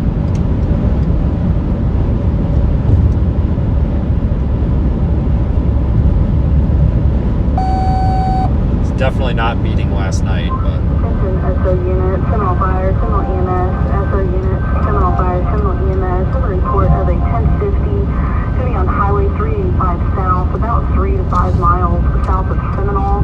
Repeat, Highway 385 south, about 3 to 5 miles south of Seminole. Caller advised of a white car that appeared to have hit an electrical pole. Caller advised that he could not tell if there was anybody inside it or if there was any injuries. Advised that they're going to be on the southbound side. Toned 1911. That's probably not even right. I want to go point north here, use the main camera for a minute, because what I'm trying to get some to use this to record a little bit for our video in the morning. And it looks better on the front camera. So we're gonna take a slice back north here for just a minute. Just looks way better on the front camera.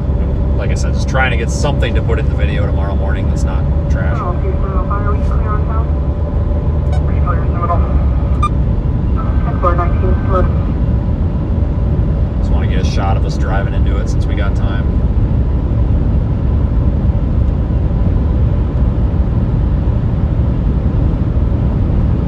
Look at that shot with the fire. Anybody want to take a picture of that? Yes.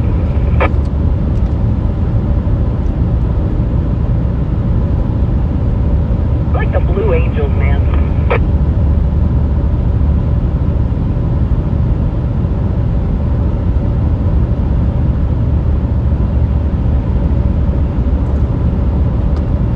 All right, I'm not going to go into the core of this thing, but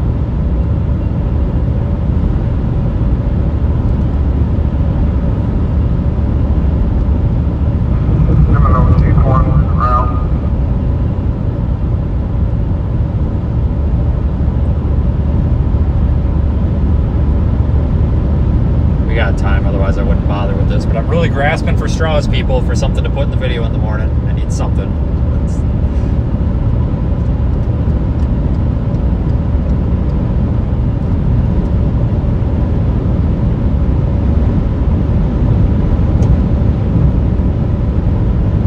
You know what, guys? This is actually kind of pretty. Maybe we should stick with this for just a minute. Wow. Now I'm kind of talking myself into. I mean, we're gonna have to get south, but Like the hail coin might almost be past the road. Maybe you can like keep driving up that road and get some pictures of the hail on the ground or something. that's exactly what I was just about to say. I almost wonder if we can go up here and collect some hail, since we're so close. Maybe let's try that road, see if we can find any hail. It should be just up ahead. We're gonna have to go south, don't get me wrong, but we got plenty of time. Plenty of time. Just want to go take a peek.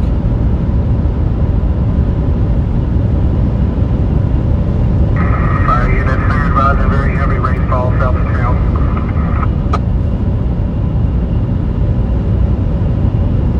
Fire department's clear.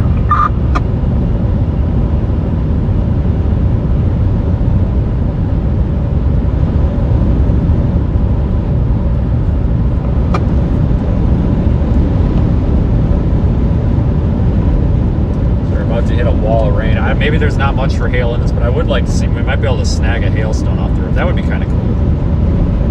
That would be kind of cool. That would make me happy.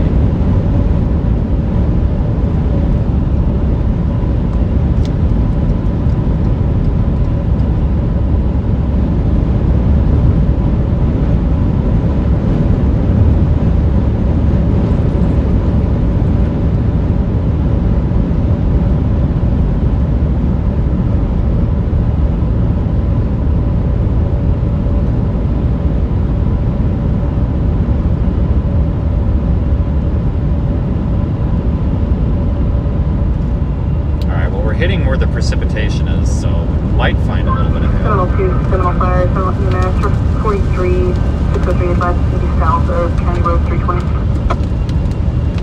I love the sweet smell of sulfur on a Monday evening.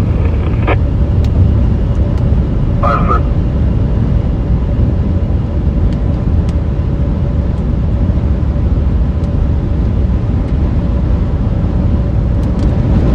Whoa, it's freaking windy. Holy smokes. Hold on.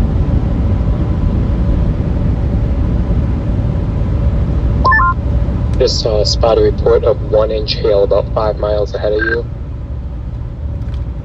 Alright. Cowgate. Thank you.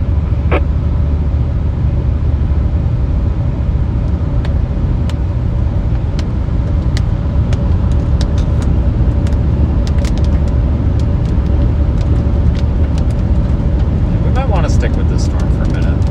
Best you want someone to wear out. 10-4.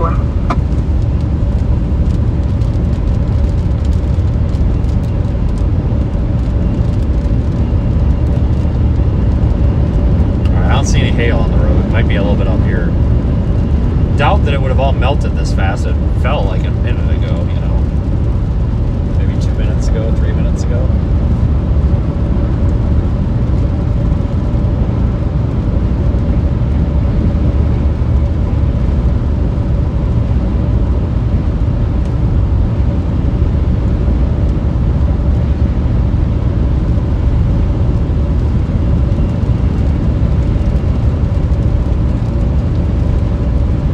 I don't see any hail. Thought we'd be in it by now.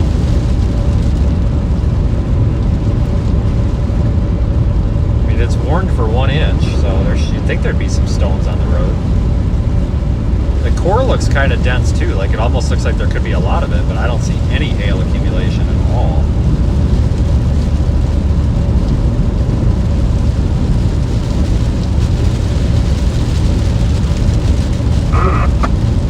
Oh, sorry.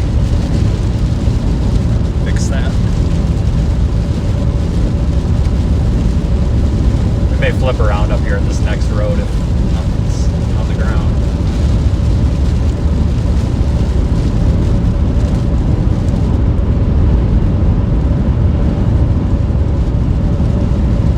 You want Seminole, can you get us an update if there's any traffic?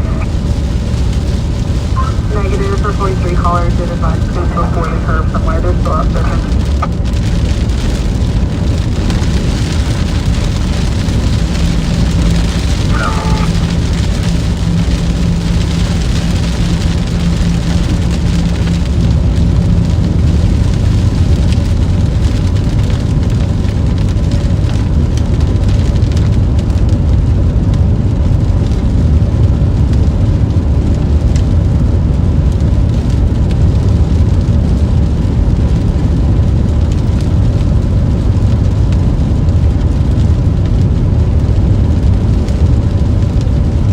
Well, I don't see any hail accumulation. I might cry now, so I was kind of hoping for some.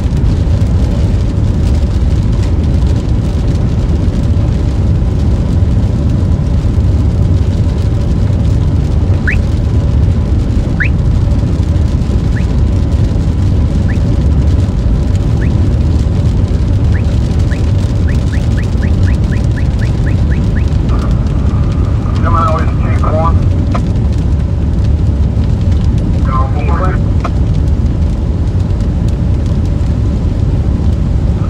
Has Vista located any? Was not been located. We'll flip around up here, guys. I'm not seeing any hail.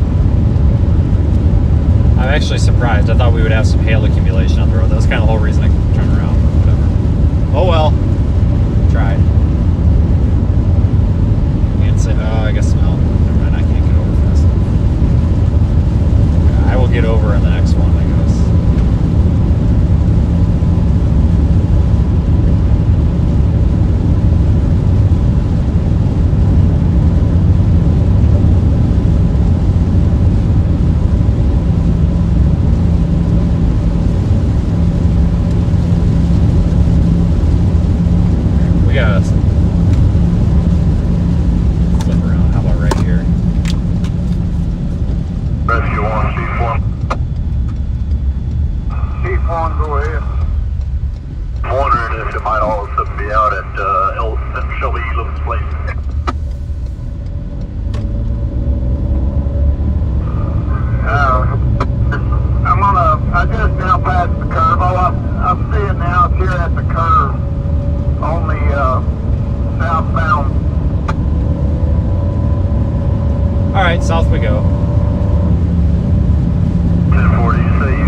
guys, we could probably hedge some bets on that storm that's north of Pyote. It's interacting with that boundary right now. It's probably not going to do anything, so it's probably going to shoot straight north of it. But that doesn't mean that it's worthless to us, because it still could, you know, be something of interest.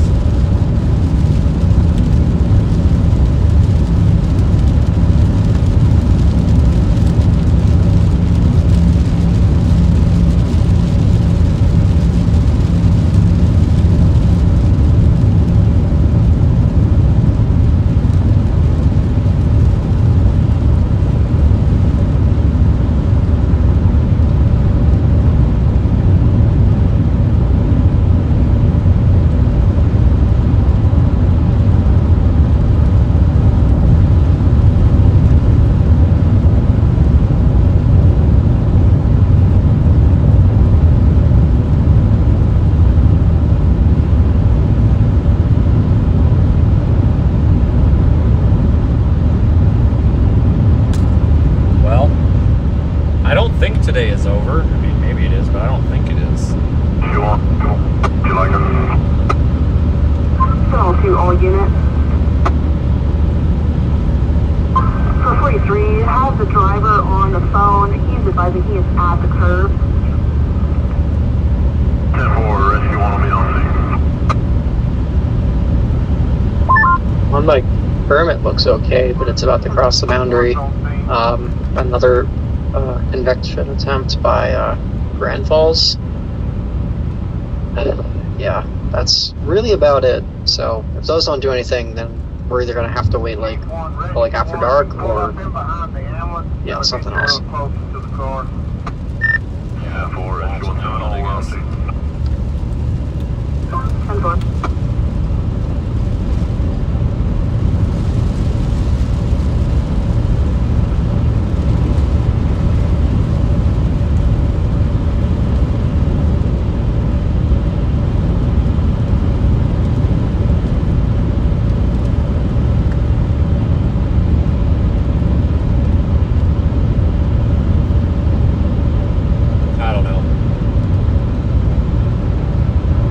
It is still a little bit early yet, but by this time yesterday we had one hell of a storm, that's for sure. They did re-warn that. They continued the warning downstream all the way to La Mesa. 1 to base or any other responding 1 inch hail. Y'all can go ahead and stand down.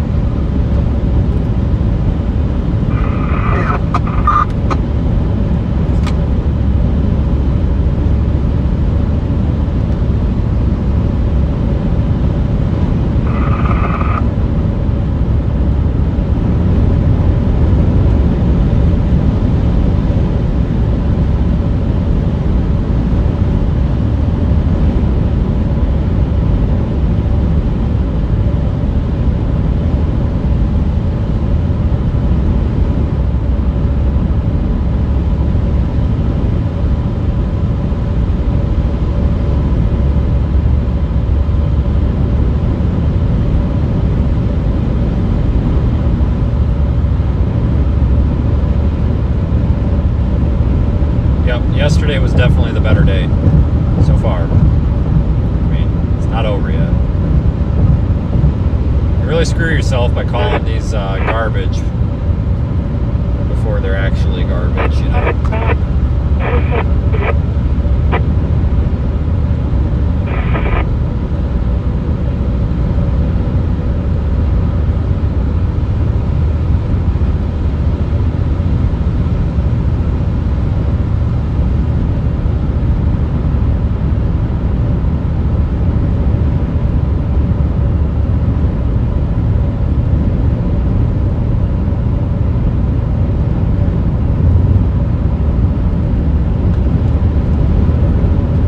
That one that's off to our west for 1 inch hail as well. That's that one that's over just north of Jaw, New Mexico. But I don't think I'm going for that. I think the one that we should give attention to is that one over there by Kermit. It's going to cross the boundary, I think, and probably just turn into trash. But, you know, these past few ones that we've seen, you know, I guess this one that we've seen, I mean, it was obviously over the boundary also, and it looked okay for a little while, so maybe we'll get lucky. Maybe.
I gotta figure out what I'm gonna do tomorrow. We're waiting on the HRRR to populate here for the 0Z stuff.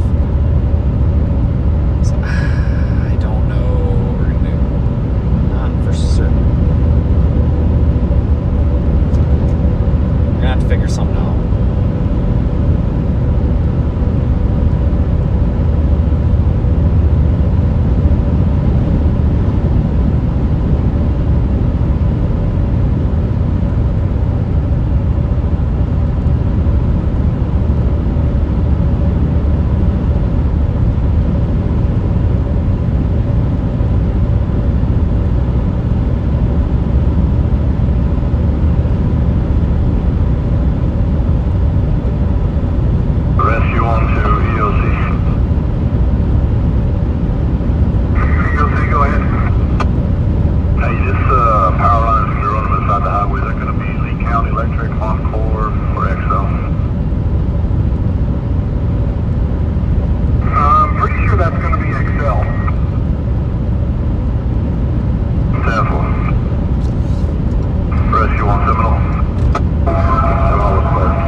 Go tomorrow, we're gonna have to frickin' cover some ground. That's what sucks. Oh god.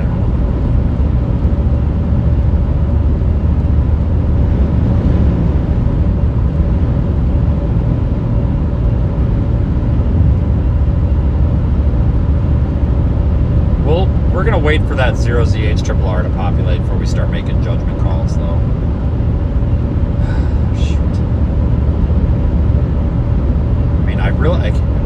We're early enough that I guess I could get over to like the Waco area for tomorrow, or Austin, wherever this 5% sets up. I mean, we got plenty of time to get over there now, but I don't really want to. I don't want to go over there. Like, I really don't. Dang it. I like hanging on to the chances of maybe something up by Vernon, Kewanna, Lockett, Wichita Falls in the morning. Or tomorrow afternoon, but that's so hit or miss. I'm not even going to think about it anymore. I'm not even going to think about it. We're going to go down here to the Loves, top off on fuel, and then we'll figure it out. By then we might start getting some frames off the HRRR. Vehicle involved in that second 1050 got stuck. It's back on the roadway, no damage.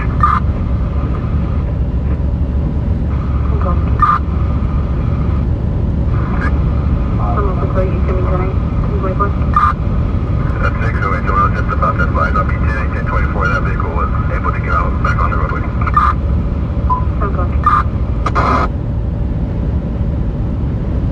We're down here to the Loves, top off on fuel. We've used a half a tank already. Can you believe that? Holy Christ. Freaking burning through gas. It's also super windy out. I don't know. Maybe I'll go to the all subs instead. It's probably better.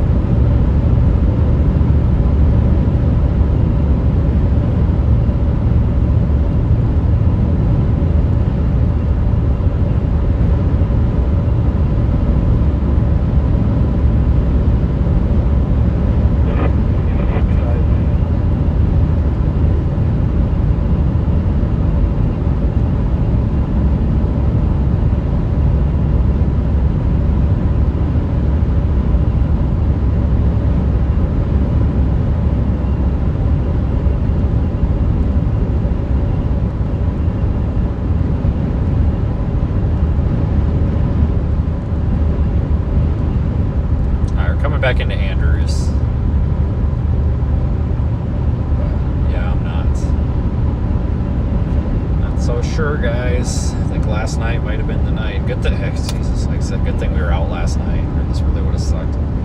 But it's not over yet. I mean, and you know, it's like we've been talking about. There is a chance, maybe, of some stuff here after dark, or getting close to dark. So, I mean, it's not over.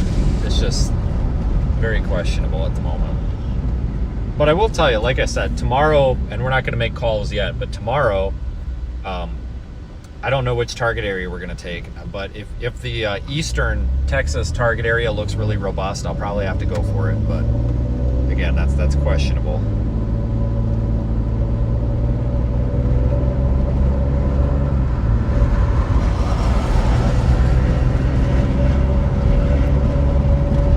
I would much rather that stuff potentially up west of DFW, maybe west of Wichita Falls, to potentially be a target. That would work out so much better. But that looked a little bit better earlier. The 18Z HRRR run kind of really backed off on that. So we'll see if the 0Z brings it back or not. I haven't looked at NAM or any of these other models. I really haven't cared to look yet, but I don't know.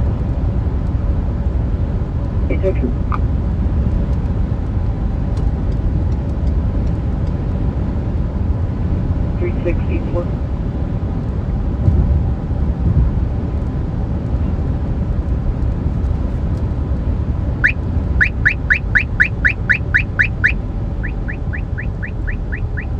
Tom 3684 expires May of 2025. It's gold 2010 Chevrolet Corvette.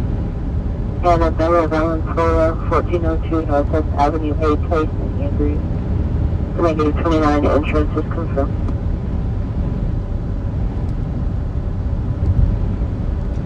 How this stuff that's gonna potentially come out of Mexico, how that stuff plays out could actually impact tomorrow, because some of that stuff coming out of Mexico is, you know, potentially part of tomorrow's event as it, you know, moves to the east. So we'll just have to see, I guess. We're going through Andrews right now. Not a whole lot happening.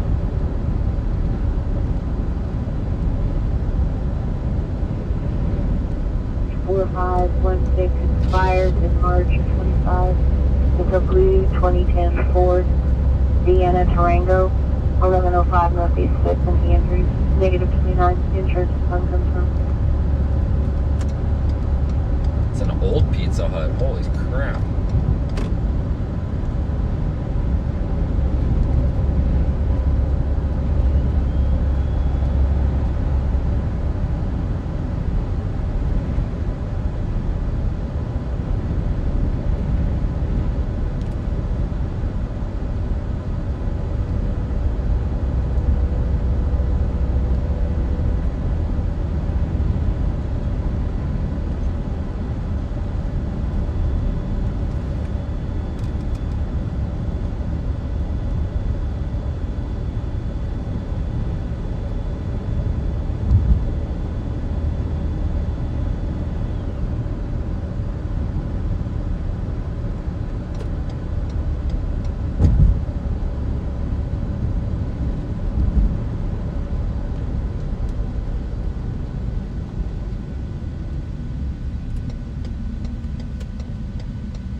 Try to get through this traffic here.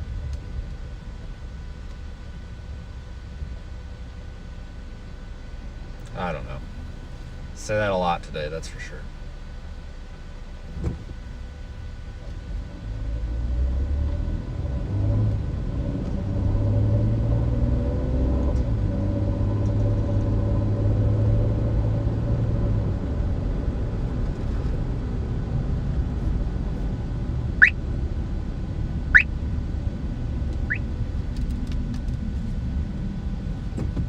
Day now.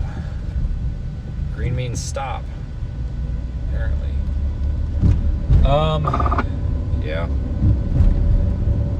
So after tomorrow, that's something we haven't really talked about much, and I haven't really touched on any of our updates, but after tomorrow, it looks like we're really gonna wind down here on these severe weather events. Now, if you're a storm enthusiast, there's lots of doom and gloom on Twitter right now, where everyone's like, "Oh God, May is done. No, May's not done. There's going to be plenty. This happens every single May, where we get like 4 to 7 days where just not a whole lot happens, like according to the models, but something still happens. Like these small, it'll be a small marginal risk day that somehow produces a tornado or a really pretty supercell. Like, folks, there's going to be plenty to do and to look at. I promise. Promise. It's just, there's not going to be any big severe weather days for a couple of days. Some of the activity might be confined a little bit more to the southeast, but we're still probably going to have some chances here and there in the plains. So, don't freak out. May's not over. This happens every year. Anybody who's got a Twitter account knows what I'm talking about, where everybody's like, oh my God, I can't believe I took a week off to go chase. This is garbage. But something always happens. So, it'll be all right. Promise. But it actually would be good because that would give, a whole day off to catch up on other stuff.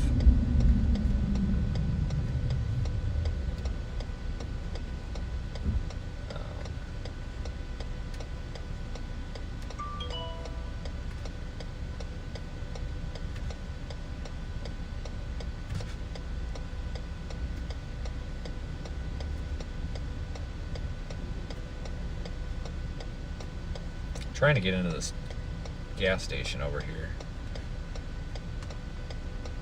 A little Kermit storm is kind of fighting the boundary right now. Most likely going to run right over it.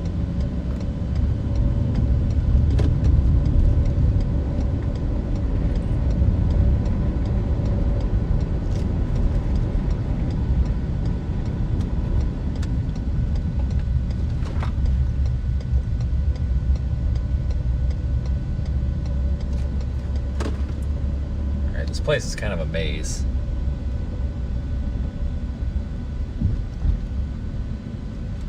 Okay, let's see that. I know that pump over there is out of order. I found that out earlier, so. Come on, guy. There you go. I'm gonna steal this guy's pump. Because I know that one's out of order. Oh, that one's not. Oh, but this one is. Jeez, pumps all over. Freaking tariffs must be hitting the Love's pumps hard. I'm kidding. Please don't make this political. Somebody's gonna make that political. It's a joke, people. We tell jokes sometimes.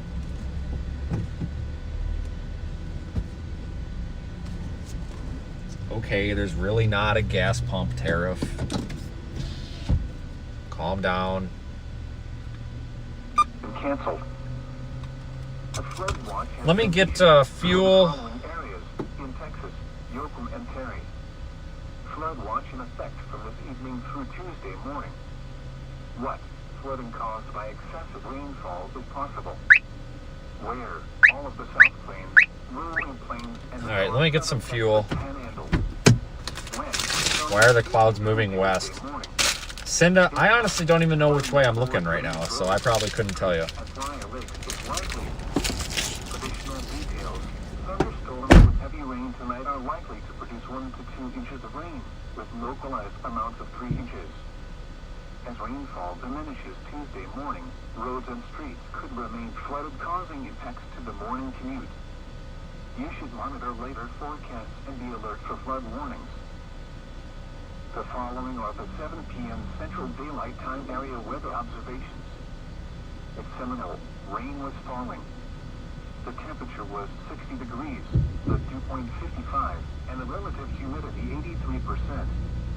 The wind was northeast at 16 miles an hour, gusting to 32. The pressure was 29.74 inches and steady. At Andrews, the sky was partly sunny. The temperature was 66 degrees, the dew point 54, and the relative humidity 65%. Alright, I better get something to eat here. 26 miles an hour, gusting to 38. The pressure was 29.68 inches and steady. At Homs, it was sunny. The temperature was 66 degrees, the dew point 54, and the relative humidity 63%. The wind was east at 30 miles an hour, gusting to 41. The pressure was 29.69 inches. At Lubbock, the sky was cloudy. The temperature was 55 degrees, the dew point 52, Alright, you guys ready for this? God dang it. I just hit the wrong son of a gun. God freaking Christ. Mick Hire. There's an app called Mick Hire. Are you kidding me? No, McDonald's.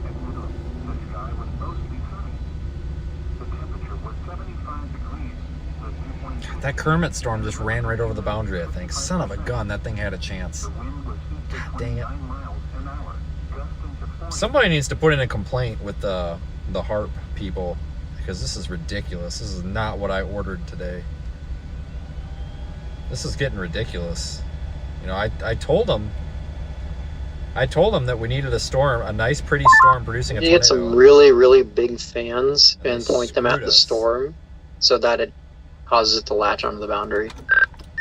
Did you see the video of the tornado southwest of Killeen that we were on, where people were legitimately shooting it? Yeah, I did see that. That doesn't seem very safe. Well, there was a point right around that time, because where we were nearby, where I was hearing what I thought was gunshots, but I just assumed it was like, I don't like trees snapping or something. So yeah, I'm pretty sure I witnessed that. But you know, I mean, if we're going off of that logic, sure, I'll go get you some fans. Yeah, sounds good. If you get a big enough one, it might work. Yeah, they were legitimately shooting the tornado the other day. That's not a good idea, guys. Well, I mean, it's just, I promise, it's not going to do anything. But that's like the most Texas thing I've ever heard. Oh yeah, what happens if we shoot the tornado? Christ, you gotta be kidding me. Alright, I'm getting a McFish. I hate the McFish, but I'm gonna get a freaking McFish. If you're shooting a tornado, wouldn't it just like, the round would go into the funnel, and then it would probably get slung around by the RFD and pointed right back at you, or like change direction. And that also, the other problem is like, you know, you miss, your bullet's gonna go through someone's roof, and that's dangerous. Yeah, well, I mean, we've got people shooting a tornado. I mean, you can't really expect them to think. Yeah, that's true.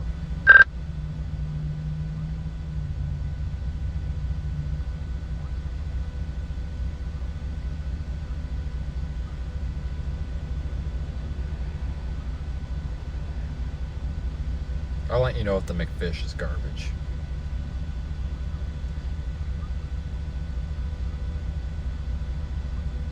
There's like a, hold on.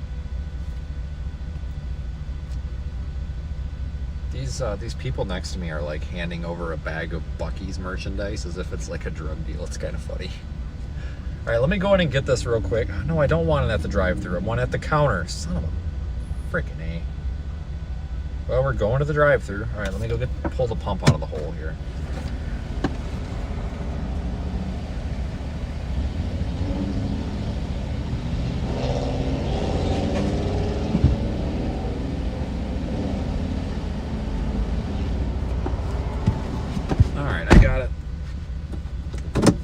Alright, well, we are going to go through the drive-thru and get this order, and I hope the McFish doesn't suck, because we've got another, that Kermit storm might go severe soon. What the hell did I just run over? It sounded like I ran over a kid. Storm drain or something, Jesus. I probably need to fix that.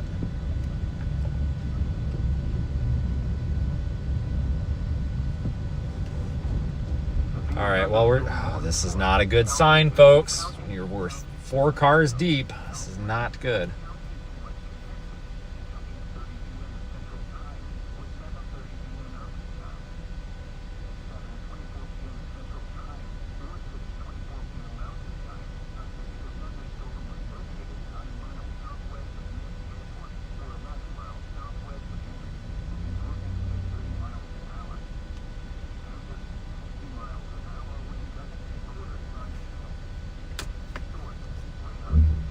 Yeah, we might actually be able to intercept that Kermit storm. It's clearly, it clearly just said the hell with the boundary. It's going right over it.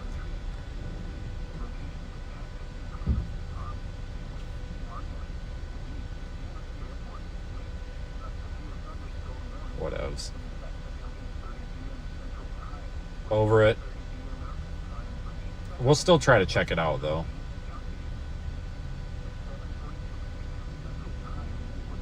McCrispy strips look good. Didn't they try this like 10 years ago and it only lasted like a month? I think so, but they brought them back. I think they're okay. I haven't gotten to try them yet. Well, this line needs to get Mick moving because we're freaking Mick sitting here. They're Mick busy. But they're not. This place is dead. That's why I'm getting ticked. Like, I have a feeling my McFish is just screwing everybody's order up. Yeah, that's never a good sign. Come on. You know what it probably is? I bet you this guy up here making the order doesn't know what he wants. And he's probably like, oh, I need a minute to look at the menu. And he's probably been looking at the menu for the past 3 minutes. Don't get me wrong, I've done that before too, but usually not when there's people. Oh, shit. Not when there's people behind me. God dang it. I about broke that.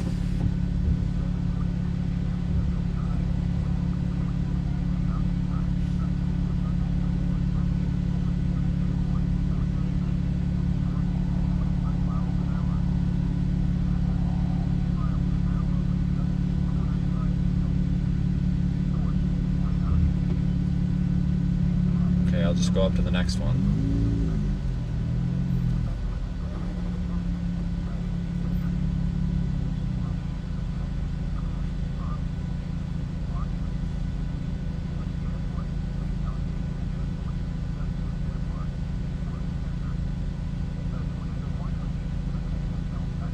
Hello?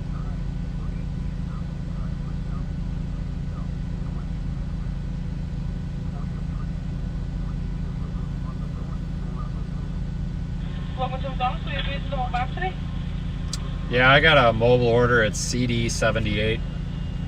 What is it, I'm sorry? CD78.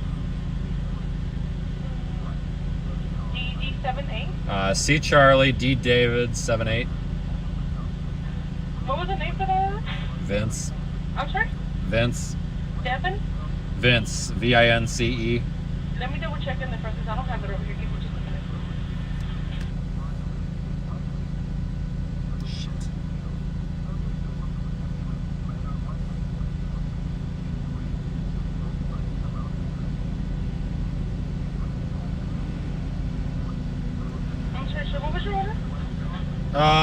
It's a filet of fish, no tartar sauce, medium fry. With extra sauce? For Vince, $16.45. Go ahead and go for a second. Thank you. Oh, okay. Well, it's not $16.45. It's $4.21. That's what it said. Oh my fucking god, we're so screwed. Honestly, this is why I hate the drive-through speakers, because it's not necessarily the person's fault. It's just, I think the quality on these speakers is so trash. But I thought that was the whole point of the freaking order number, was so that they didn't have to do all that, but whatever. But I mean, I don't know. This guy behind me's got clapped out. This is going great so far. So good. Oh god dang, man. Like she can barely hear me over the Honda Civic with lawnmower exhaust behind me. I think that's part of the problem. Yeah, you're doing great, Devin. Never mind, that's a Chrysler 300. What the hell? Oh, maybe they got the Hemi. Yeah, okay. Or hit a pothole and clipped off the exhaust.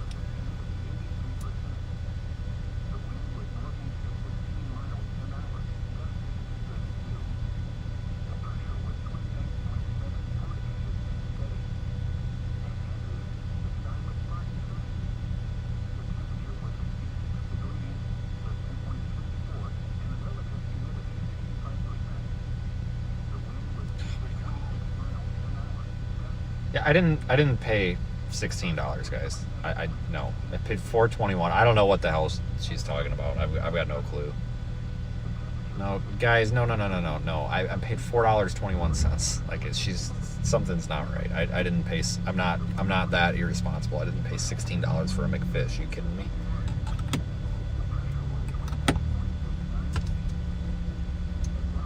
The McFish was actually free. I can't believe, I hate McDonald's, but like, what choice do I have right now? You know?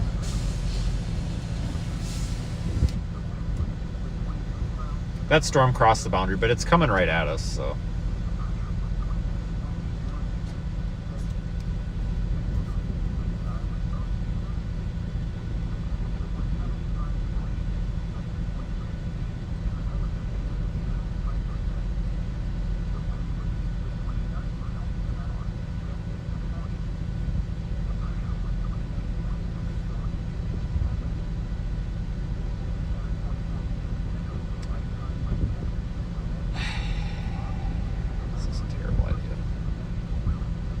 Terrible idea.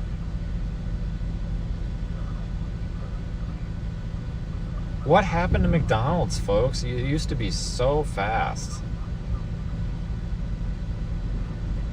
Now it's trash. I think my order is messing everybody up. All right, let's see if I need to stop at this window.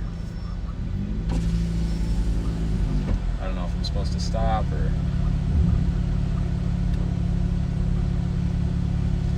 Alright, I'm just pulling forward because she's looking at me like I'm stupid, so. I mean, she's not necessarily wrong, but she's just staring at me through the window like, how dare I? So, okay, I'm guessing I'm not supposed to stop there, so we'll just pull around. I don't remember if she told me the second window or not, so cross your fingers, people. Was it for Vince? Yeah. Okay, thanks a lot. Okay, let me check the order. You son of a... There's no frickin' way. Holy shit. They did it right. No tartars, thank God. Oh God, I was getting nervous there. I was like, oh cripes, we're gonna get this thing. It's gonna have frickin' tartar sauce on it. Thank God. Man, lucked out on that one. All right, how do I get to this Andrews, or this other storm here? This is south in 385 or whatever. It's actually like, it looks like it might have been cooked today too, which means we're a step ahead of usual, because usually they've been cooked, you know, in the past week.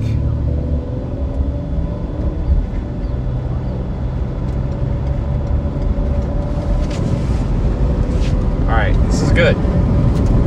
It's off to a good start.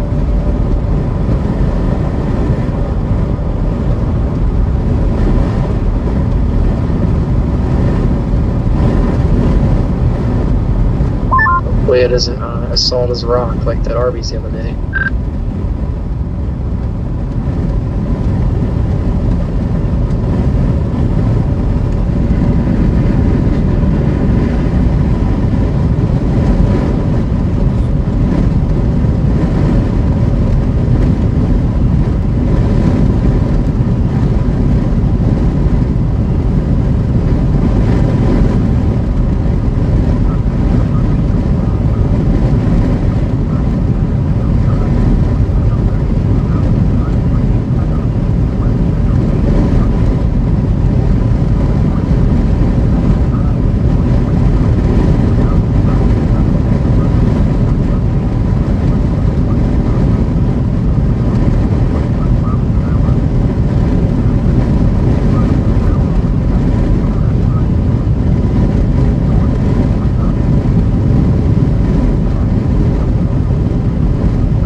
Cancel. Try saying a device name like phone or USB. Main menu.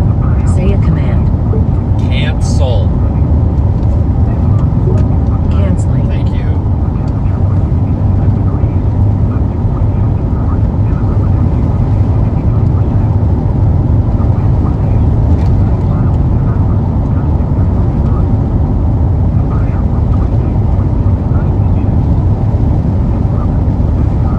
God, I'm so tired of that thing.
Yet, but start dropping south up here in a few miles.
south option up here in a little bit.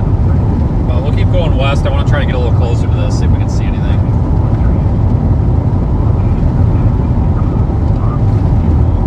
Alright, 0ZH4 is coming in. For tonight at least, looks like, yeah, no development. No new development until literally like, what, like 3Z-ish? Looks like we're going to have a few supercells firing Fort Stockton and southeast, with probably most robust being the one in Del Rio, which probably has the most tornado potential with it. But that's quite far away, and it's quite late at night, so I don't know if that's feasible. I'm honestly even doubtful of it at this point. Yeah, honestly, kind of the same here, but yeah, I mean, Gap is definitely a little stronger than forecast, so that could have implications for tomorrow, especially if that second round gets choked off a bit, but models still say it's going to happen, so I'm going to have to see what the 0ZH thinks about Tuesday, tomorrow. We're still really not quite in range yet. It's going to be like 20 minutes. Okay. Yeah, we'll make a decision based on that, because I mean, if we play the northern target, I guess I could go to like Abilene or something. Try to go east, but because I mean, I got time. We could make it to the I-35 target, but I'm kind of doubtful on that one, to be honest with you. It looks so messy. It didn't look that great, but we'll see. Because if I take that, then I'll have to get moving. Because I'll probably have to drive straight down to I-10 and go east. Yeah, that's what I was thinking too. But the one thing that I have been kind of noticing is, at least for the 23Z run and some of the runs before that, it kind of showed the early conduction clearing out a little quicker than it had been before. So that could maybe allow for that I-35 corridor threat to actually be decent, but I don't really know. I'm going to have to rely on the 0Z runs for that, but we're not quite there yet. So it's really still up in the air. I wouldn't completely rule out the I-35 corridor threat quite yet, but I don't know. We're just going to have to see how it plays out, because especially after tonight's convection, like that's going to have big implications for tomorrow. Yeah, well, once I'm done with this storm, we'll figure it out, because this is probably going to be the last play. I just am very doubtful that stuff down south even firing or even happening, because everything was just so screwed today. But maybe. So go take a look at this storm, and I mean, this was the last one that could have had any boundary interaction, and pretty much just said the hell with it, ran it right over. So we'll have to, I guess I'll evaluate here in a few minutes. Yep, sounds good. And SPC did continue the enhanced risk. It just released the outlook, so no changes, just the same 5%. So we'll see. I'll read the discussion and see if they talk about it, get some hints.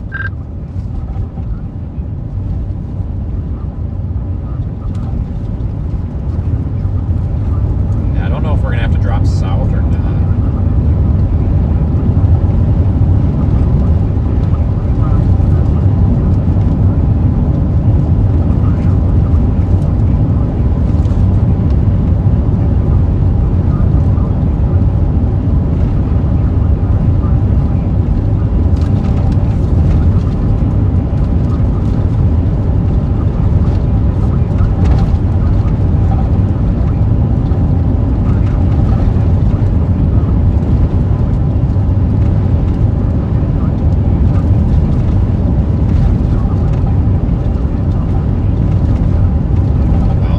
Taking a crap on radar, but once we get past this next couple of intersections, we might be able to see it a little better. We'll take a right up here, actually head a little more west again. Try to get right up on this thing, see if it looks like anything to look at, you know. Maybe, maybe not.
of oil fields out here.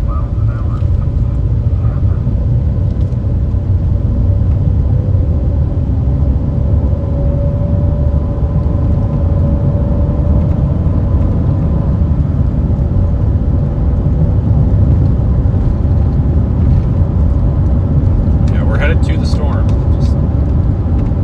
Wow.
This one might be dying too.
Good thing we chased yesterday.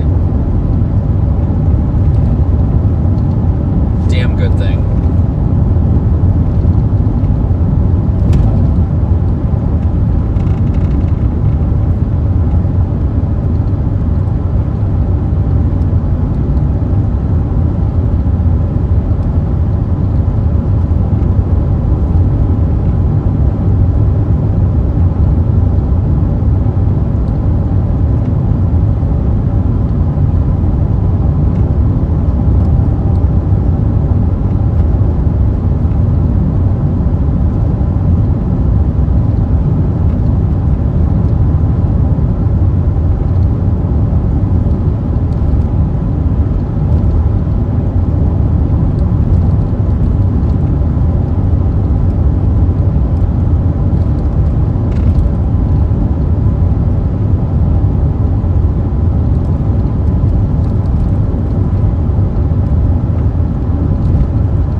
I'm looking at radar real quick, trying to see if there's anything. Alright, well, let's go north because well, wait a minute. There's a road here, but it's not on my map. Oh, it is. I just had to zoom in way far. Where does it go? Oh, it dead ends. Okay.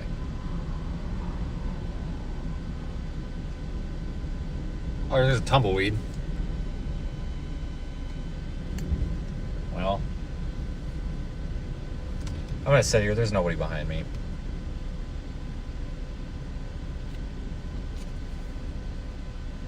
Let me see what Google Maps wants to do. I might have to call it. You can only polish this thing for so long.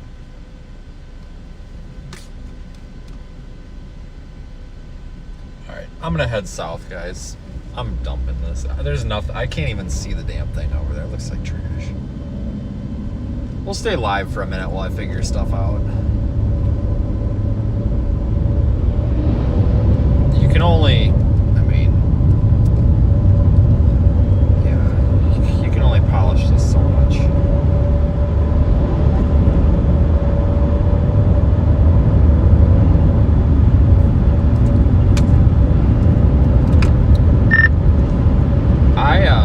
I'm going south just to get to 20. Make a call by the time we get to 20, but I think I'm at the point here where I'm saying this might have been it. Yeah, agreed. We'll see if anything develops later tonight, but yeah, probably a good call. Yeah, I think that number one, I don't know if there were other issues, but just that outflow boundary I thought it was supposed to stall out somewhere, and I don't think it did. So, well, it definitely didn't, so I don't know if that was part of our problem or what, but I mean, these things were just in cold air. I mean, it was low 60s in front of most of these storms. Hell, even right now I got 59 up the thermometer. Like, that's pretty cold. Yeah, I almost need a blanket at that point.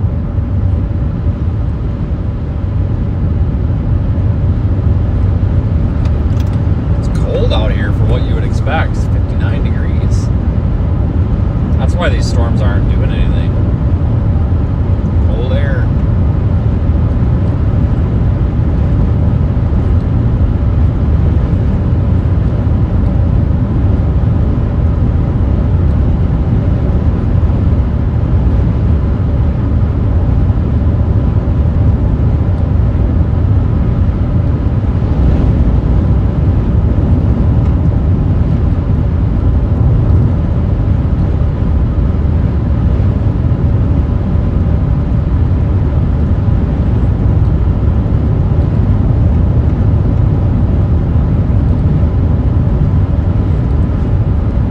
But you know what?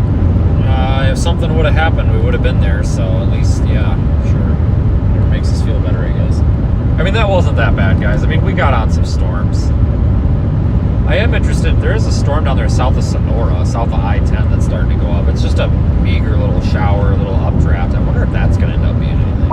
Yeah, so ZRZ models are in, or at least for most of HRRR is in range for tomorrow now, and doesn't even do anything with the that northern target's gone. It's disappeared, and looks like there could be some chance of a recovery behind the early convection of the morning around 21Z. There could be a supercell or two around Waco and east, so I mean probably more east, maybe like where is that, like Waco to like Eague or something, I don't know. But there is some recovery behind it. Yeah, that northern mode is completely crapped out. It's not showing anything now. Alright, let me do some quick Google Maps calculations.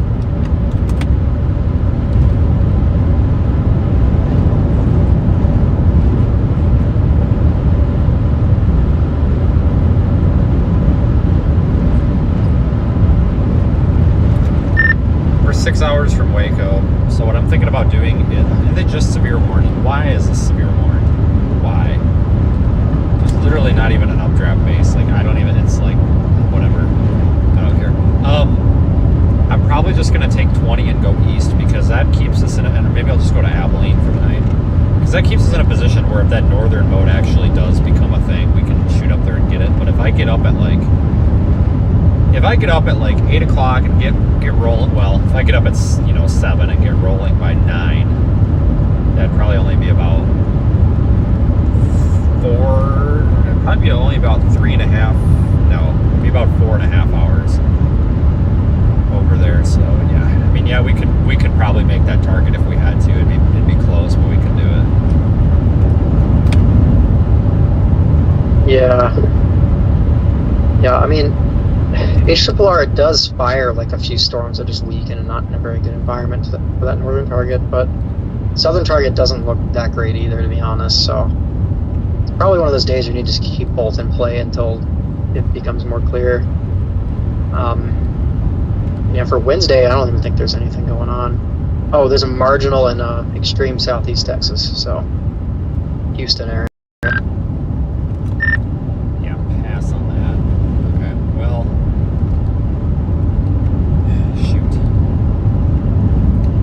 Hopefully this doesn't kick off after dark. If it does, I mean, I don't know if I need to wait around here or not, but I'm starting to think it's not gonna. I mean, this one kind of blew up all of a sudden, but I think that's gonna crap out here, so I will probably just head east, honestly. I don't know if there's much to stay around for.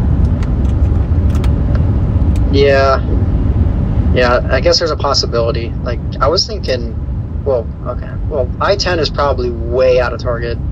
That's a long drive. You'd have to go to, like, I don't know, somewhere north of San Antonio if you're taking the I-10 corridor, and that rules out the northern target tomorrow completely. And that's only dependent on if we see storms develop tonight. Then you'd be chasing that late, probably writing off the stuff tomorrow. That's probably not going to work. I was just thinking about that, but I don't think that's going to make any sense. Yeah, this is tricky because really not clear even what's going to happen tonight, much less tomorrow. So yeah, a lot of possibilities. Yeah, I mean, you're not wrong. I thought about that, just going down to I-10, because getting down to I-10 wouldn't be that big of a deal, then it wouldn't be so far tomorrow, but I was afraid to write off the northern target. Maybe I should write it off, but I'm just afraid to, because I've done that so many times, then you wake up and all of a sudden it's, just kidding, it's still there. Yeah, I think what I need to see is some confidence on storm development down by Del Rio or wherever down there. I can start to see storms go up and they put out an MD saying storms going to develop, then it might be easier. And that's probably in the next 1 to 2 hours. So I guess it's just something to keep an eye on. But if you have to start heading to Abilene right now, I don't know if that makes sense. Alright, well maybe I'll just shut it down and just sit in Odessa for a minute, because we're pretty close. Like, if something did form in the Fort Stockton vicinity, which I know was the original thought, but if something does form in that vicinity, I mean, we would be able to jump on it pretty quick, but I think it would have to start going up soon. As long as I get out of here by 10, I can get to Abilene. I think it's about 2 hours, so that's not a big deal. I can still get there by midnight. If I left now, I could actually get to Waco by 2 a.m., but screw that. So we'll just keep it in play, and I mean, at least Abilene. I mean, you still got to take 20 to the east, but you can drop southeast and go down toward Waco and Austin. So we'll just play it by ear, I guess. But I'll try to stay in the area until we're confident on no more development, because it would be real easy to pick anything off between I-20 and I-10 if it actually formed. But I'm really not so confident, because it looks like that outflow boundary is starting to dissolve, and pretty much anything that's tried to go up over there is just not done it at all. Yep, pretty much. There's that one storm going up by Sonora, but yeah, it's starting to look a little better now, but it's, I don't know. We'll see what happens over the next hour or so. Yeah, I'm looking at that one down by Sonora. That's out of range for us, but I don't know. Maybe that's going to end up being the event. I don't know. This is a really weird way for this to play out, honestly.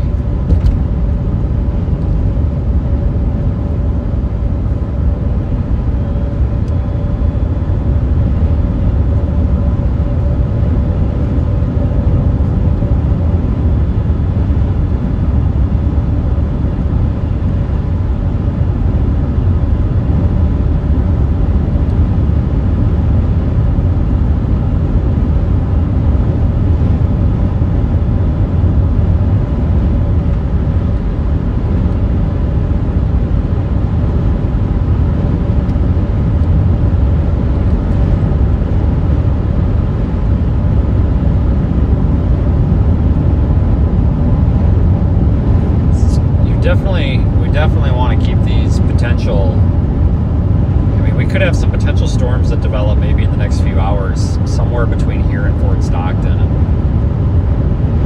models aren't really showing that super confidently, but it's been kind of in the back of our minds all day where, you know, it's like,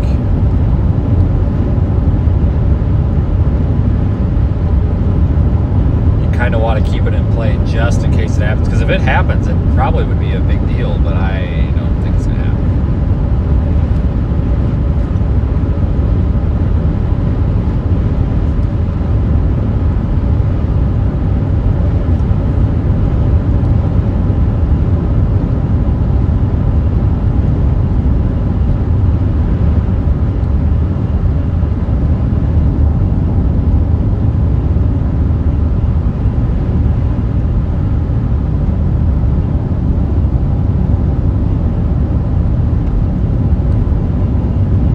Guys, I think what I'm gonna do is probably end the stream. We will go back live if we need to, but I feel like we're kind of milking a dry cow again.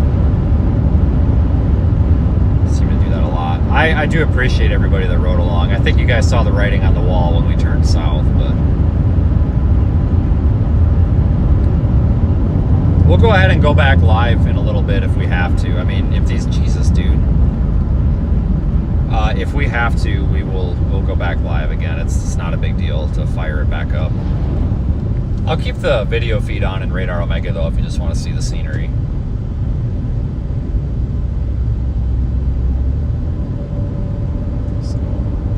But I am going to get out of here. I really do appreciate all of our viewers today. Super chatters, PayPal people, channel members, if I didn't say that already, subscribers, people that like the video, viewers, etc. Thank you for helping us produce this content. Speak of the devil, new MD's out. Tornado 100 to 130, hail 2 to 3.5 inches, scattered intense thunderstorm development, increasingly likely through 10 p.m. midnight. And that's Fort Stockton down to Del Rio. Really? Okay. Well, I'm going to pit stop in Odessa. Regardless, I'm going to wind the stream down because I feel like we're going to have a lot of dead air. We'll fire back up. I'll regroup. I got a phone call. We'll regroup on this crap in like half hour and see what we need to do. All right. Sounds good. I'll keep an eye on it. All right, guys. So there might be another live stream coming. So as Evan just talked about the MD coming out. So there might be another live stream coming. If there is, we'll get it scheduled in a little bit. But for now, that's about it. So I appreciate everyone riding along. And folks, that's going to be about it. So thank you guys, and I hope you all have a good night if I don't see you. But I might be seeing you in a few hours. So take care.